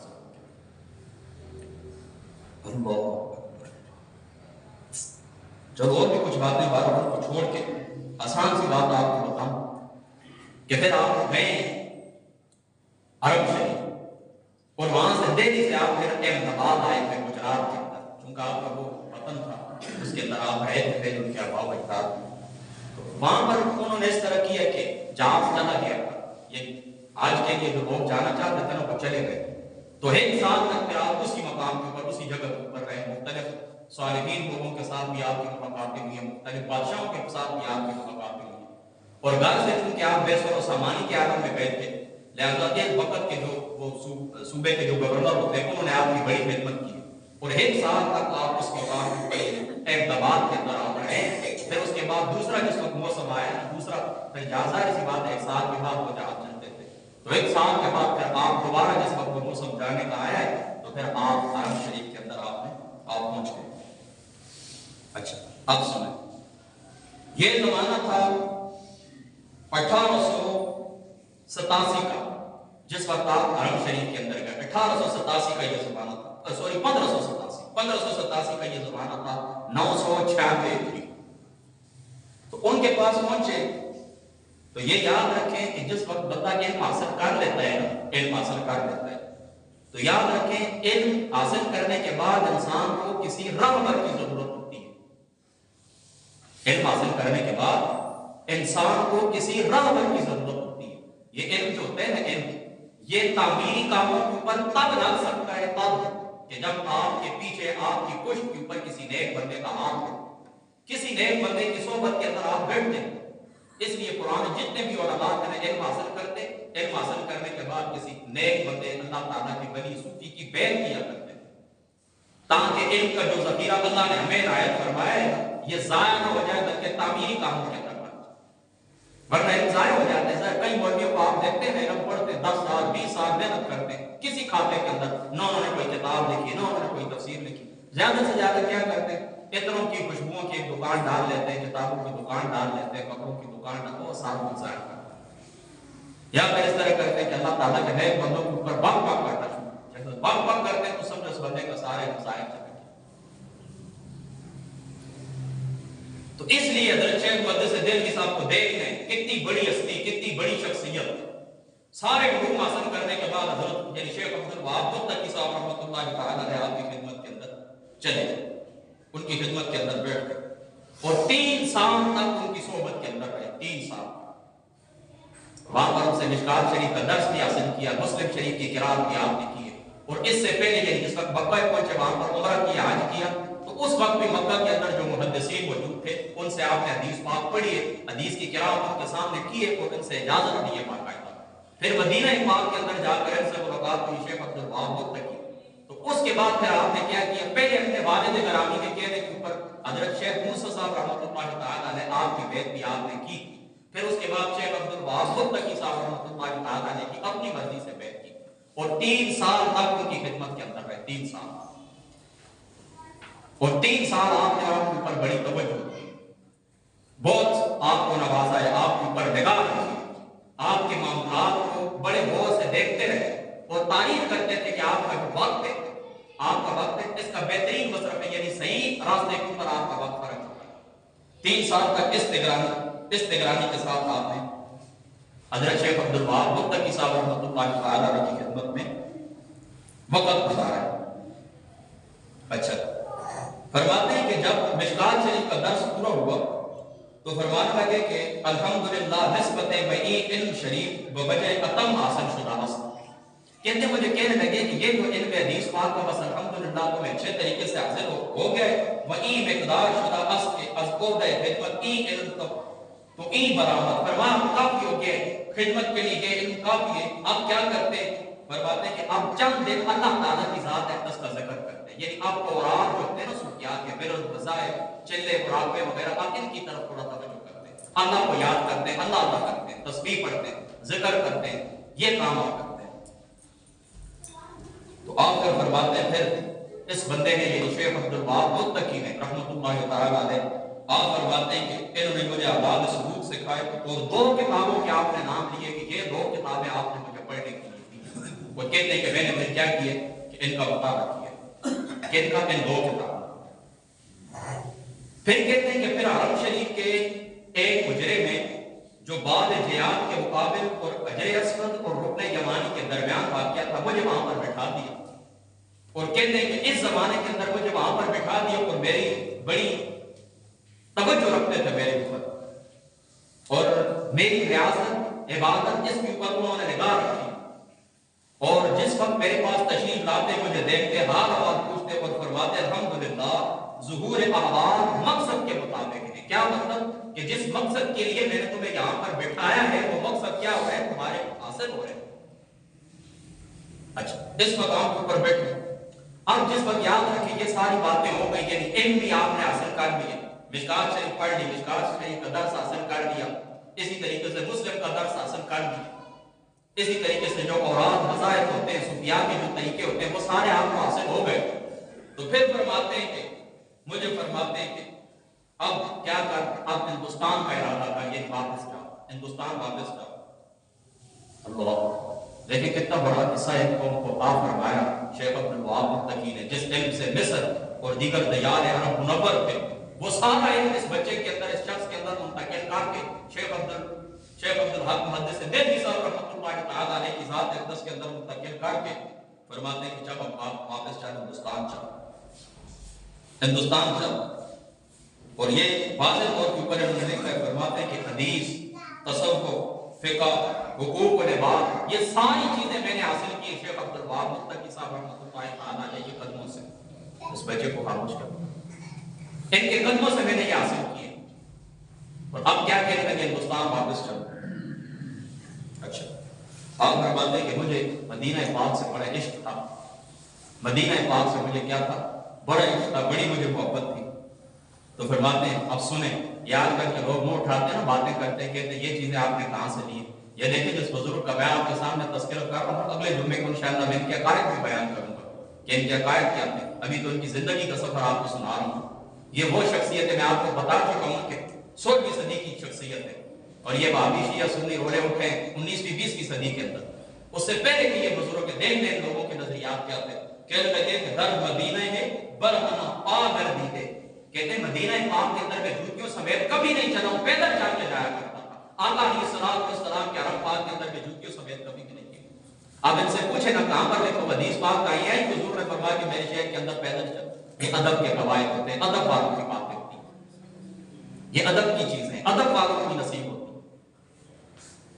پھر اگلے سنیں، کہتے ہیں کہ پھر ایک طویل قصیدہ انہوں نے حضور پاک کی بارگاہ میں لکھا جس کے الفاظ یہ خرام در غم ہجرت جمالت یا رسول اللہ صلی اللہ علیہ وسلم، کہتے ہیں یا رسول اللہ کہنا کہاں سے ثابت ہے، یا رسول اللہ کیوں کہ یہ دیکھیں بزرگ سے پوچھے کیا آپ ان کے اوپر شرک کا فتویٰ لگائیں گے، اور یہ وہ شخصیتیں اگر نہ ہوتے تو تمہیں علم حدیث کا پتہ ہی نہ ہوتا کہ علم حدیث ہے کیا ہے۔ ہندوستان کے اندر علم حدیث کی بنیاد رکھنے والے شیخ محدث دہلوی صاحب رحمۃ اللہ علیہ۔ آج مشکوٰۃ شریف کا تم درس جو دیتے ہو نا، مشکوٰۃ شریف، یہ مشکوٰۃ شریف کا درس بھی ان کا لکھا ہوا ہے، شرح انہوں نے مشکوٰۃ شریف کی لکھی، کہاں سے آپ حاصل کرتے ہیں؟ کیا درس دیتے ہیں؟ یہ ان بزرگوں کی خدمات بھی ہیں، ان بزرگوں کے ہمارے اوپر احسانات بھی ہیں۔ اللہ کی قسم ہے، رسول اللہ کے ممبر کے اوپر اپنا کچھ بھی نہیں ہوتا ہے ہمارے پاس، انہی لوگوں کی باتیں ہوتی ہیں جو آپ لوگوں کو ہم سناتے ہیں، ان کی محنتیں نہ ہوتی ہیں، ان کی ریاستیں نہ ہوتی ہیں، تو کیا ہم آپ کو کیا سناتے ہیں؟ یہ ان لوگوں کی محنت تھی، ان لوگوں کو اللہ تعالیٰ نے چنا تھا اس علم کے لیے۔ تو یہ شخصیت کیسے تھے؟ ادب والی شخصیت۔ اللہ تعالیٰ کی ذات ایک طرف یاد رکھ کے بلندی عطا کرتا ہے ادب کے سب کے، بے ادب کو کچھ بھی نہیں ملتا۔ وہ ایک گانا گانے والی ایک خاتون کی ہمارے ملک کی بڑا نام تھا، میں ان کا نام چونکہ ممبر کے اوپر لیتا نہیں،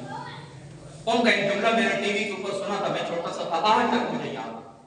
وہ ایک شیخ القرآن تھا، ان کے مقابلے میں آیا تھا، ان کو برا بھلا اس نے کہا تھا، اس نے حضرت امام بری سرکار کی کچھ تعریف کی تھی،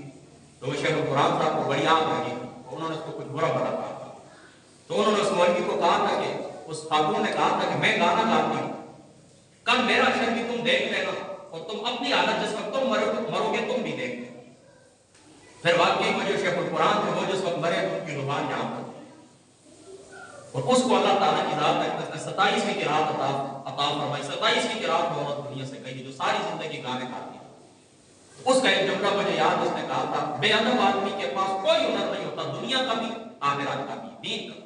یعنی دین کے اندر اس بات کے اندر آپ کو ہنر چاہیے تب بھی ادب ضروری ہے۔ دنیا میں دیکھیں نا جو آپ یہ مشینیں ٹھیک کرتے ہیں، یہ مشینیں بناتے ہیں، کوئی کام آپ مثال گاڑیوں کو کوئی کام کرتے ہیں، یہ ہنر ہوتا ہے۔ یہ بھی یاد رکھیں اگر جس استاد سے آپ سیکھتے ہیں نا اس کا آپ ادب نہیں کریں گے وہ ہنر بھی آپ کو حاصل نہیں ہو سکتا۔ تو دنیا کو ہنر چاہیے یا دین کو ہنر چاہیے؟ یاد رکھیں ہر صورت یہ چیز نصیب ہوتی ہے ادب پر۔ محدث دہلوی صاحب کے زمانے کے کتنے لوگ گزرے ہوئے، لیکن دیکھیں اللہ تعالیٰ نے ان کے نام کو زندہ رکھا ہے، کیوں؟ اس کی وجہ کیا ہے؟ آقا علیہ السلام کے دربار شریف کے اوپر پیدل جایا کرتے تھے، پاؤں کے اندر جوتیاں نہیں، کہ اس زمین کے اوپر کبھی آقا علیہ السلام چلے تھے اس ادب کی وجہ سے۔ بھارت یہ انہوں نے قصیدہ لکھا ہے جو جس کا میں نے جمال خود نما رحمے بجاں زار شیدا کن اللہ اکبر حرام درگاہ میں ہجرت جمال یا رسول اللہ صلی اللہ علیہ وسلم، اور آپ فرماتے ہیں کہ میں نے خواب کے اندر حضور علیہ السلام کی زیارت کی ہے کہ آقا علیہ السلام کی ذات اقدس ایک تخت کے اوپر بیٹھ کر حدیث پاک کا درس ارشاد کرتا ہے، اور 4 دفعہ زاد المتقین کی عبارت سے 4 دفعہ یہ ثابت کرتا ہے، 4 دفعہ آپ نے حضور علیہ السلام کی زیارت 4 دفعہ، اور فرماتے ہیں میں نے حضور کا چہرہ مبارک دیکھا، اللہ تعالیٰ کی عزت کی قسم ایسا چمک رہا تھا کہ اس چہرہ مبارک کی نورانیت کو میں بیان نہیں کر سکتا، اس چہرہ مبارک کی نورانیت کو میں بیان نہیں کر سکتا۔ اور فرمایا امام حسین کو دیکھا خواب کے اندر کہ اللہ تعالیٰ کے دشمنوں سے کیا کرنا ہے، لڑنا۔ بعد محدث دہلوی صاحب رحمۃ اللہ تعالیٰ علیہ آپ کو جس وقت انہوں نے حکم دیا کہ آپ ہندوستان چلے جاؤ تو آپ رونے لگے، انہوں نے کہا نہیں حضور بات اس طرح کہ میں جانا نہیں چاہتا۔ مکہ پاک کے بعد میری دل کے اندر یہ تمنا تھی کہ میں حضور سیدنا شیخ عبد القادر جیلانی حضرت غوث الثقلین شیخ عبد القادر جیلانی رضی اللہ تعالیٰ عنہ آپ کی خدمت کے اندر حاضر ہو جاؤں، آپ کی خدمت کے اندر حاضر ہو جاؤں۔ اچھا آپ سننا گفتگو سننا تاکہ تمہیں بھی زندگی کا پتہ چلے، آپ کی خدمت کے اندر حاضر ہو جاؤں۔ فرماتے ہیں کہ پھر انہوں نے مجھے فرمایا کہ شیخ عبد الوہاب صاحب نے مجھے فرمایا اب اس کے بعد تمہیں یہاں رہنے یا اصلی وطن کے سوا دوسری جگہ قیام کرنے کی میں تمہیں اجازت نہیں دیتا، حق کے شرع سب کے اوپر مقدم ہے، یعنی شریعت نے جو حقوق تمہارے اوپر رکھے ہیں یہ تمہارے اوپر مقدم ہے۔ حضرت غوث پاک تمہارے ساتھ ہوں گے، جس جگہ بھی آپ رہائش رکھیں گے ان سے محبت کو، اعتقاد کو، ان کی طرف توجہ رکھو، ان کی پیروی کی کوشش کرو، ان کے حکم کے اوپر چلو۔ وہ اس سے ہرگز خوش نہیں ہوں گے کہ تم اپنی والدہ کو، بیوی کو، بچوں کو چھوڑ جاؤ، اور چھوٹے بچوں کو تم ایذا دو۔ تم خود کہتے ہو کہ میری والدہ نے مجھے حرمین شریفین جانے کی اجازت دی ہے اور تاکید کر دی ہے کہ تیسری جگہ تم نے نہیں جانا ہے، تو پھر تیسری جگہ تم کس طرح جا سکتے ہیں؟ ہاں سمجھ آ گئی آپ کو اس بات کی؟ فرمایا حق کے شرع تمہارے اوپر، تمہاری بیوی کا حق تمہارے اوپر، تمہارے بچوں کا حق تمہارے اوپر، تمہارے والدین کا حق، اور والدہ نے تمہیں کہا بھی ہے کہ بیٹا تیسری جگہ نہیں جانا، تو آپ کس طرح اس طرح چھوڑ کے آپ اس طرح کرتے ہیں تیسری جگہ آپ جائیں گے، کس طرح جائیں گے؟ اللہ پھر فرماتے ہیں کہ میں نے ارادہ کیا، میں نے کہا چلو جا کر حضرت غوث پاک رضی اللہ تعالیٰ عنہ کے مزار سے ہو کے ہندوستان کی یعنی بغداد والا راستہ اختیار کرتا ہوں، وہاں سے حضرت غوث پاک کے مزار کے اوپر ہو جا کر پھر آگے چلے جاؤں گا۔ تو آپ فرماتے ہیں ایسا کرو تو کوئی مذائقہ نہیں ہے، لیکن وہاں پر تم جاؤ 1 مہینہ قیام کرو، 40 دن قیام کرو، لیکن مجھے پتہ ہے تمہاری حضرت غوث پاک رضی اللہ تعالیٰ عنہ آپ سے جو نسبت ہے، اس نسبت کو دیکھتے ہوئے، اس محبت کو دیکھتے ہوئے میں کہتا ہوں کہ تم وہاں پر ٹک نہیں سکو گے۔ یہ کیا مطلب؟ تم وہاں سے جا نہیں سکو گے، پکے ہو جاؤ گے وہاں پر، یعنی 2-3 دن کے لیے 40 دن کے لیے اگر جاؤ کوئی بات نہیں، آدمی لے کے واپس گھر چلے جاؤ، لیکن حضرت غوث پاک رضی اللہ تعالیٰ عنہ آپ کے ساتھ تمہاری جو نسبت ہے، تمہاری جو محبت ہے، مجھے نہیں یقین کہ تم اس طرح کے وہاں پر پھر گھر واپس جاؤ، مجھے امید نہیں ہے۔ بہرحال یہ طویل بحث مباحث ہوئی ہے، پھر انہوں نے شیخ عبداللہ بلیانی رحمۃ اللہ تعالیٰ علیہ کا ایک قول پیش کیا ہے، پھر حضرت شیخ عبدالوہاب متقی صاحب رحمۃ اللہ تعالیٰ علیہ آپ نے اس طرح کیے کہ اس قول کو رد کیے، فرما وہ شیخ ٹھیک نہیں کہتے، یاد رکھو کوئی بندہ اس طرح کرے یعنی کہے کہ میں اللہ تعالیٰ کی معرفت حاصل کرتا ہوں اور بیوی بچوں کو چھوڑتا ہوں یا ہاتھ چھوڑتا ہوں، تو یاد رکھو اس طرح اللہ کی معرفت تمہیں کبھی بھی نصیب نہیں ہوگی۔ اللہ تعالیٰ کی معرفت تمہیں تب نصیب ہوگی کہ جب تم حقوق اللہ کو بھی ادا کرو گے، حقوق العباد کو بھی ادا کرو گے۔ یعنی یہ رہبانیت عیسائیوں کے اندر پائی جاتی تھی، وہ اس طرح کرتے تھے، بیوی بچوں کو چھوڑ کر تنہا ہو جانا اللہ تعالیٰ کی فرمانے کی بات نہیں ہو سکتی۔ یعنی اللہ کے قریب ہونا چاہتے ہو تو جو راستہ خدا نے مقرر کیا ہے اس راستے کے اوپر تمہیں چلنا ہوگا۔ حضرت ابوبکر سمیت کتنے صحابہ پاک ہیں جنہوں نے کہا ہم گوشت نہیں کھائیں گے، ہم روٹی نہیں کھائیں گے، ہم پوری رات قیام کریں گے، رات کو نیند نہیں کریں گے، بیویوں کے پاس نہیں جائیں گے۔ جس وقت حضور نے سنا کیا فرمایا نہیں میں اللہ کا رسول ہوں، میں سوتا بھی ہوں، میں رات کو قیام بھی کرتا ہوں، میں نے شادیاں بھی کی ہیں، میں نے بازار کے اندر تجارت بھی کی ہے، میں رات کو سوتا بھی ہوں، میں کھاتا بھی ہوں، گوشت بھی کھاتا ہوں، اپنی بیویوں کے پاس بھی جاتا ہوں، شادیاں بھی کی۔ کیا مطلب؟ یاد رکھیں جو راستہ اللہ رسول نے مقرر کیا ہے نا، اللہ رسول نے اس راستے کو کبھی بھی آپ نہ چھوڑیں۔ اگر اللہ تعالیٰ کا کوئی چاہتا کوئی بندہ اپنی بیوی کی آنکھ ادا نہ کرے، یہاں پر مسجد کے اندر آ جائے اور کہے میں یہاں پر 24 گھنٹے سوؤں گا، نہ بچوں کی پرواہ، وہ بھیک مانگ رہے کوئی پرواہ نہیں، سکول جاتے نہیں جاتے کوئی پرواہ نہیں، اور بندہ کہے میں اللہ تعالیٰ کے اللہ کے پاس اللہ کے قریب ہو جاؤں گا، بالکل ایسا ہرگز نہیں ہو سکتا۔ اللہ کی قربت کا راستہ وہی ہے، جاؤ میدان کے اندر نکلو، اپنے بچوں کے لیے رزق حلال تلاش کرو، اپنی بیوی کے لیے رزق حلال تلاش کرو، اپنی ماں باپ کی خدمت کے اندر مصروف ہو جاؤ، یعنی جو حق اللہ تعالیٰ کی ذات اقدس نے تمہارے بندے کے اوپر رکھے ان حقوق کو ادا کرو گے، تب اللہ تعالیٰ کی ذات اقدس کا حکم تمہیں نصیب ہوگا۔ یہ تبلیغی جماعت کو یا دوسری کے ساتھ کیا اختلاف ہے؟ یہی ہے نا، تم اگر جاتے ہو تمہیں اپنا مسئلہ کی اجازت دیتا ہے کہ ہم جی یہ دین کا کام ہمیشہ تم کرو، لیکن اگر یاد رکھو تم چلے جاتے ہو کہو کہ ہم اللہ کے دین کی تبلیغ کریں گے اور گھر کے اندر تمہارے فاقہ ہو، تمہاری بیوی مجبور ہو، تمہارے بچے مجبور ہو، وہ لوگوں سے سوال کریں، وہ لوگوں سے پیسے مانگے، ان کی تعلیم و تربیت کا خیال کرو، ظاہر سی بات ہے 5 سال کے بعد آئے گا گھر کے اندر، اس کو کیا پتا میرا بچہ کتنا عرصہ سکول جاتا ہے، کتنی اس نے چھٹیاں کی ہیں، کتنی کلاس کے اندر وہ پہنچا ہے، میرے گھر کے حالات کیا تھے، پیچھے کون آتا تھا کون جاتا تھا، میرے گھر کے اندر کیا معاملات تھے، جب ان باتوں کا پتہ نہیں ہوگا ظاہر سی بات ہے اللہ تعالیٰ کی گرفت آئے گی، اللہ تعالیٰ کی پکڑ آئے گی، اور یہی چیز ناکامی کی، یہی چیز ناکامی کی چیز ہے کہ جس وقت آپ اس طرح کرتے ہیں حدود سے تجاوز کرتے ہیں، اللہ تعالیٰ کے راستے کو چھوڑتے ہیں، آپ نے جو حدود متعین کی اس راستے کو تم چھوڑتے ہو، پھر کیا اللہ تعالیٰ کی گرفت آئے گی، کوئی بروبر کرتے نہیں۔ وہ پاکستان کے اندر وہ آئے ہوئے نا ذاکر نائک صاحب، ڈاکٹر ذاکر نائک، اس کی لڑکی نے کیا سوال کیا لکی مربت والی، اس کا جواب میں نے پچھلے مہینے پچھلے جمعے کو میں نے دیا تھا، اس نے کہا ڈاکٹر صاحب بات اس طرح میرا معاشرہ اسلامی ہے، سارے یہاں پر تبلیغی جماعت والے، سارے ٹوٹل تبلیغی جماعت والے، سارے جمعے کو بھی پہنتے ہیں، ہر جمعرات کو یہاں پر رات کو درس بھی ہوتا ہے، سارے معاملات ہوتے ہیں، نیکی کے کام بھی ہوتے ہیں، نماز بھی، اس کے باوجود کہتے ہیں پیڈوفیلیا سمجھتے ہیں، بچوں کے ساتھ زیادتیاں کرنا، مولوی جو کرتے ہیں بچوں کے ساتھ زیادتی ہو رہی ہے، زنا یہاں پر عام ہوتا جا رہا ہے، مولوی سود کا کاروبار کرتے ہیں، مجھے بتائیں کہ کیا اس طرح کی صورتحال کس طرح ہوگی، یہ کیا ہے مجھے تو سمجھ نہیں آتا۔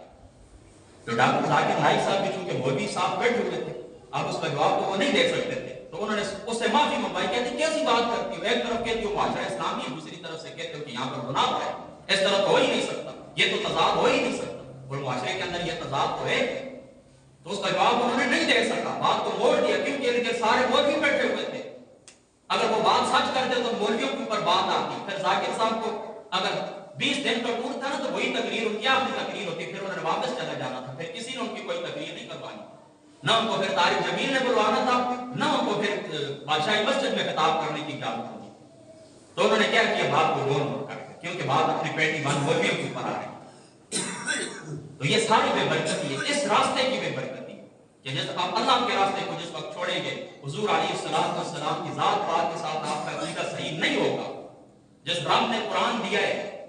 جس کے محمد کے صدقے اللہ نے قرآن عطا فرمایا ہے، اس محمد مصطفیٰ کی ذات اقدس کے ساتھ آپ کا تعلق کامل نہیں ہوگا۔ یہ علم کی حیرات صرف پڑھنے سے نہیں ملتی، پڑھا بھی جاتا ہے، محنت بھی کی جاتی ہے، جس طرح محدث دہلوی صاحب کی میں نے زندگی آپ کو سنائی ہے، اور اس کے ساتھ گنبد خضرا کے مکین حضور محمد مصطفیٰ صلی اللہ تعالیٰ علیہ وسلم، آپ کی ذات اقدس کے ساتھ تعلق بھی کامل ہو، تب جا کے انسان صحیح راستے کے اوپر جاتا ہے۔ اور وہاں سے آپ آنکھیں بند کر لیں، حضور علیہ السلام کا نہ دار کا ادب کریں، نہ ان کے دار کا ادب کریں، نہ حضور علیہ السلام کی ذات اقدس کا ذکر ہو، تمہیں چڑ ہو جائے، تمہیں تکلیف ہو، حضرت علی المرتضیٰ کا ذکر ہو، تمہارے پیٹ کے اندر مروڑ اٹھنے شروع ہو جائیں، اپنی فرقوارانہ وہ جذبات کو تسکین دینے کے لیے دن رات لگے رہو، تو پھر ایسے بے شک تبلیغیں کرتے رہو، اسی طرح کے معاشرے میں کوئی خیر و برکت آپ کو کبھی بھی نصیب نہیں۔ اور یہ آقا علیہ السلام کا فرمان، میں نے آپ کو حدیث پاک پڑھ کے سنا دی کہ جب صحابہ نے اس طرح کا قدم اٹھایا تو نے منع فرمایا۔ دوسرے مقام کے اوپر جامع ترمذی کے الفاظ یہ، تمہاری آنکھوں کا تمہارے اوپر آ کے، تمہارے نفس کا تمہارے اوپر آ کے، تمہارے گھر والوں کا تمہارے اوپر، یہ سارے حکام ادا کریں۔ اور یہ دیکھیں یہ دو بزرگوں کی گفتگو آپ نے سن لی کہ محدث دہلوی صاحب کیا کہتے ہیں کہ میں غوث پاک کے مدار کے اوپر بس اب میں ادھر رہوں گا، برباد نہیں، ادھر نہیں رہوں گے، گھر واپس جاؤ، ہندوستان واپس جاؤ، اپنی بیوی تمہاری موجود ہے، بچے موجود ہیں، تمہارے موجود ہیں، اماں تمہاری موجود ہے، ان سب کے تمہارے حقوق ہیں، اور جو علم میں نے تمہیں عطا کیے جا کر اس ہندوستان کے اندر اس علم کی نشر و اشاعت مگر پھر حضرت محدث دہلوی صاحب رحمۃ اللہ تعالیٰ آپ ہندوستان کے اندر واپس آئے۔ پھر حضرت خواجہ باقی باللہ رضی اللہ تعالیٰ عنہ آپ کے ساتھ بھی آپ کی خط و کتابت ہوئی، ان کا بھی آپ بھی بڑا احترام کرتے تھے، اور حضرت خواجہ باقی باللہ صاحب رحمۃ اللہ تعالیٰ نے آپ بھی حضرت محدث دہلوی صاحب رحمۃ اللہ تعالیٰ نے آپ کا بڑا احترام کرتے تھے۔ 15ویں صدی سے لے کر 17ویں صدی تک کا آپ مطالعہ کریں تو آپ کو یہ بات معلوم ہو جائے گی کہ یہ جو صدیاں تھیں، تو ان صدیوں کے اندر حضرت خواجہ باقی باللہ صاحب رحمۃ اللہ تعالیٰ نے آپ حضور علیہ السلام کی سنتوں کو زندہ کرنے کے لیے، بدعتوں کو مٹانے کے لیے آپ نے کتنی کوششیں کی۔ تو حضرت محدث دہلوی صاحب رحمۃ اللہ تعالیٰ نے آپ کے ساتھ ان کا تعلق پھر یہاں پر آ کر قائم ہوا ہے۔ بہت سارے سلسلے آپ کے، بہت سارے، یعنی سلسلہ قادریہ، سلسلہ چشتیہ، سلسلہ مدنیہ، نقشبندیہ، لیکن جو کامل آپ کا تعلق تھا وہ سلسلہ قادریہ کے ساتھ ہی تھا۔ اور حضرت غوث پاک رضی اللہ تعالیٰ عنہ آپ کے متعلق آپ خود فرماتے ہیں کہ حضرت غوث پاک نے مجھے خواب کے اندر مرید کیا ہے، حضور صلی اللہ تعالیٰ علیہ وسلم آپ کے اشارے مبارک، بڑی محبت تھی نا، بڑی محبت تھی آپ۔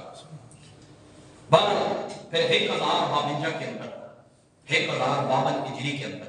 اور یہ بنتی ہے 1645 عیسوی، یعنی 17ویں صدی کے اندر، پھر آپ دنیا سے رخصت ہوئے۔ 94 سال وقت وفات آپ کی عمر تھی، اور حوض شمسی کے پاس آپ دفن ہوئے۔ اور آپ کی جو کل کتب بعض میں 100 لکھی عبارت صحیح ہے کہ مختصر چھوٹے رسالے وغیرہ کو ہٹا کر اور ان کو ایک جگہ پر جمع کیا جائے تو تقریباً 60 کے قریب آپ کی کتابیں بنتی ہیں، 60 کے قریب آپ نے کتابیں لکھی ہیں، اور سب سے زیادہ جو آپ کا کام ہے وہ حدیث پاک کا ہے۔ حدیث پاک کی بڑی آپ نے خدمت کی ہے۔ اشرف النبات یہ فارسی کے اندر مشکات شریف کی شرح لکھی، ہم بھی اس وقت درس دیتے ہیں مشکات شریف کا،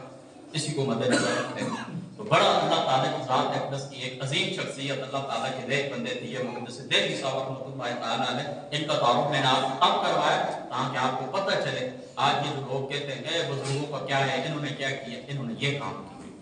علم حدیث کے اوپر ایک بڑا احسان تھا، ہندوستان کے اندر علم حدیث کا یہ آغاز کرنے والے تھے، اگر یہ نہ ہوتے علم حدیث کی داغ میں کبھی بھی نہیں پا سکتے، ان لوگوں کو یہ احسان آتا۔ اللہ تعالیٰ کی جو ذات مقدس ہے، آپ کی حضرت محدث دہلوی صاحب رحمۃ اللہ تعالیٰ نے آپ کی قبر مبارک پر اللہ تعالیٰ کروڑوں رحمت نازل فرمائے۔ بس 1-2 منٹ ہی باقی ہے، ٹائم پورا ہو گیا، سوال ہے آپ کا کرنا چاہیں تو سب اس طرح کہ یہ جو مہینہ چل رہا ہے نا ربیع الثانی کا، اس کے حوالے سے میرا یہ سوال ہے کہ عموماً جو ہے نا ہمارے گھر میں 11ویں شریف کا انعقاد ہوتا ہے نا، تو کب ساری تعداد کو اس طرح پتہ نہیں ہے، مجھے خود نہیں پتہ ہے کہ یار یہ ہمارے جو ہے نا جس طرح ہم بھی کہتے ہیں بزرگوں سے آ رہی ہے تو ہم بھی جو ہے نا آگے جاری رکھتے ہیں نا، تو یہ کیسے مارز وجود میں آئی، اس کی حقیقت کیا ہے، سب سے پہلے کہاں سے اس طرح یہ شروع؟ ٹھیک ہے، بیٹا بات اس طرح ہے، میں آپ کو آسان سی بات بتاتا ہوں۔ انشاءاللہ چونکہ میرا ثانی شریف کی جاری ہے تو ایک پروگرام اس کے اوپر پورا رکھ لیتے ہیں. سادی سی بات یاد رکھیں، 11ویں شریف جو ہے نا، 11ویں شریف یہ ہے ایصال ثواب. یعنی حضرت غوث پاک رضی اللہ تعالیٰ عنہ آپ کی روح مبارک کو ثواب ایصال کرنے کے لیے اہتمام کرنا، اس کو کہتے ہیں 11ویں شریف. آپ کا جو وصال ہوا تھا وہ ہوا تھا 11 ربیع الثانی شریف، 11 ربیع الثانی شریف. تو اس کے بعد آپ کے وصال کے بعد پھر 11 ربیع الثانی کو ہی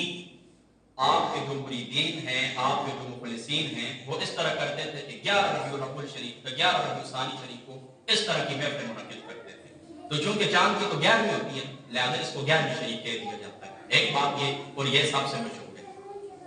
ایک قول یہ بھی ہے کہ آپ اس طرح کرتے تھے کہ 12 یعنی ربیع الاول شریف کی 12 کو آپ حضور نبی کریم صلی اللہ تعالیٰ علیہ وآلہ وسلم آپ کی روح مبارک کے لیے ایصال ثواب کی محفل منعقد کرتے تھے حضرت غوث پاک رضی اللہ تعالیٰ 12 ربیع الاول کو.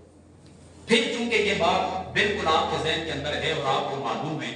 کہ جس طرح حضور علیہ السلام کو اللہ تعالیٰ نے سب نبیوں کے اندر چنا ہے، اسی طرح حضرت غوث پاک کو اللہ تعالیٰ نے سب اولیاء اللہ میں سے چنا. تو اب اللہ تعالیٰ کی ذات اقدس نے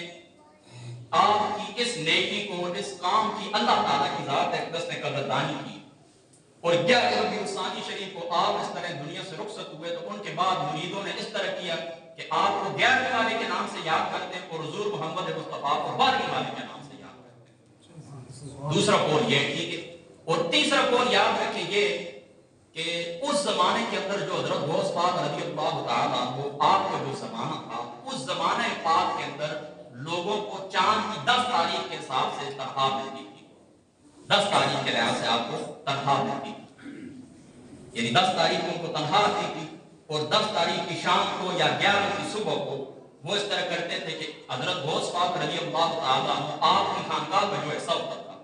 وہ آپ کو دے دیتے تھے. پرانے زمانے کے اندر یاد رکھیں یہ مدارس خانقاہیں اسی طرح چلتی تھی. یعنی دیکھیں نا آج بھی یہ مرزائی وغیرہ جو ہے ان تنخواہیں جو ان کو ملتی ہیں نا تو وہ اپنا ایک حصہ اپنے مخصوص جو عبادت خانہ اس کو دیتے ہیں. عیسائی اسی طرح کرتے ہیں. یعنی آپ لوگ جو وہابی سنی یہ تو چندے ہی کرتے رہتے ہیں، وہ لوگ باقاعدہ تنخواہ دار ہوتے ہیں اور اپنی تنخواہ کا باقاعدہ ایک حصہ اپنے عبادت خانے کو دیتے ہیں. تو اس طرح ہوتا تھا کہ 10 ربیع الثانی شریف کو حضرت غوث پاک کو تنخواہیں ملتی تھی تو 10 کی شام کو یا 11 کی صبح کو آپ اس طرح کرتے تھے، یہ لوگ حضرت غوث پاک کو حصہ دے دیتے تھے. اور پھر 11 تاریخ کو یعنی چاند کی جو 11 تاریخ ہوتی تھی تو اس 11 تاریخ کو اس طرح کرتے تھے کہ آپ اس محفل کا انعقاد کیا کرتے تھے اپنی خانقاہ کے اندر. تو پھر آپ جس وقت دنیا سے رخصت ہوئے نا تو اسی طریقے کے مطابق پھر یہ محفل جاری کی، یعنی چاند کی 11 تاریخ کو یہ محفل جاری کی. اسی وجہ سے بھی اس کو 11ویں شریف کہہ دیا جاتا ہے کیونکہ چاند کے اس زمانے کے اندر 11 تاریخ آ جاتی تھی اور وہ محفل منعقد ہوتی تھی. اور اتفاق سے آپ کا جو وصال ہوا ہے وہ بھی 11 کو ہی ہوا ہے، یعنی ربیع الثانی شریف کو. تو اس لیے آپ 11ویں والے پیر کے نام سے مشہور. کوئی آئی نہیں سمجھ رہنا تو میرے چور بھی ہے کچھ کافی چل اس طرح کی کرے گا انشاءاللہ زندگی ہے. میری طبیعت کے اندر اس دفعہ یہ تھا کہ صرف حضرت غوث پاک کی جو تعلیمات ہیں ان کو بیان کریں گے ایک جمعے کو نا. بارہ چلو یہ جو انہوں نے سوال کیا اس کو بھی انشاءاللہ تعالیٰ زندگی ہے اتنا کافی ہے جتنا میں نے آپ کو بتا دیا. بارہ چلو پھر بھی اگر کوئی ہوا ذہن کے اندر انشاءاللہ تعالیٰ تو اس کو تھوڑا مزید تفصیل کے ساتھ بیان کر لیں گے. اللہ تعالیٰ کی ذات ہے تو سمجھ کی توفیق عطا فرمائے. الحمدللہ الحمدللہ الحمدللہ سنتے ہیں.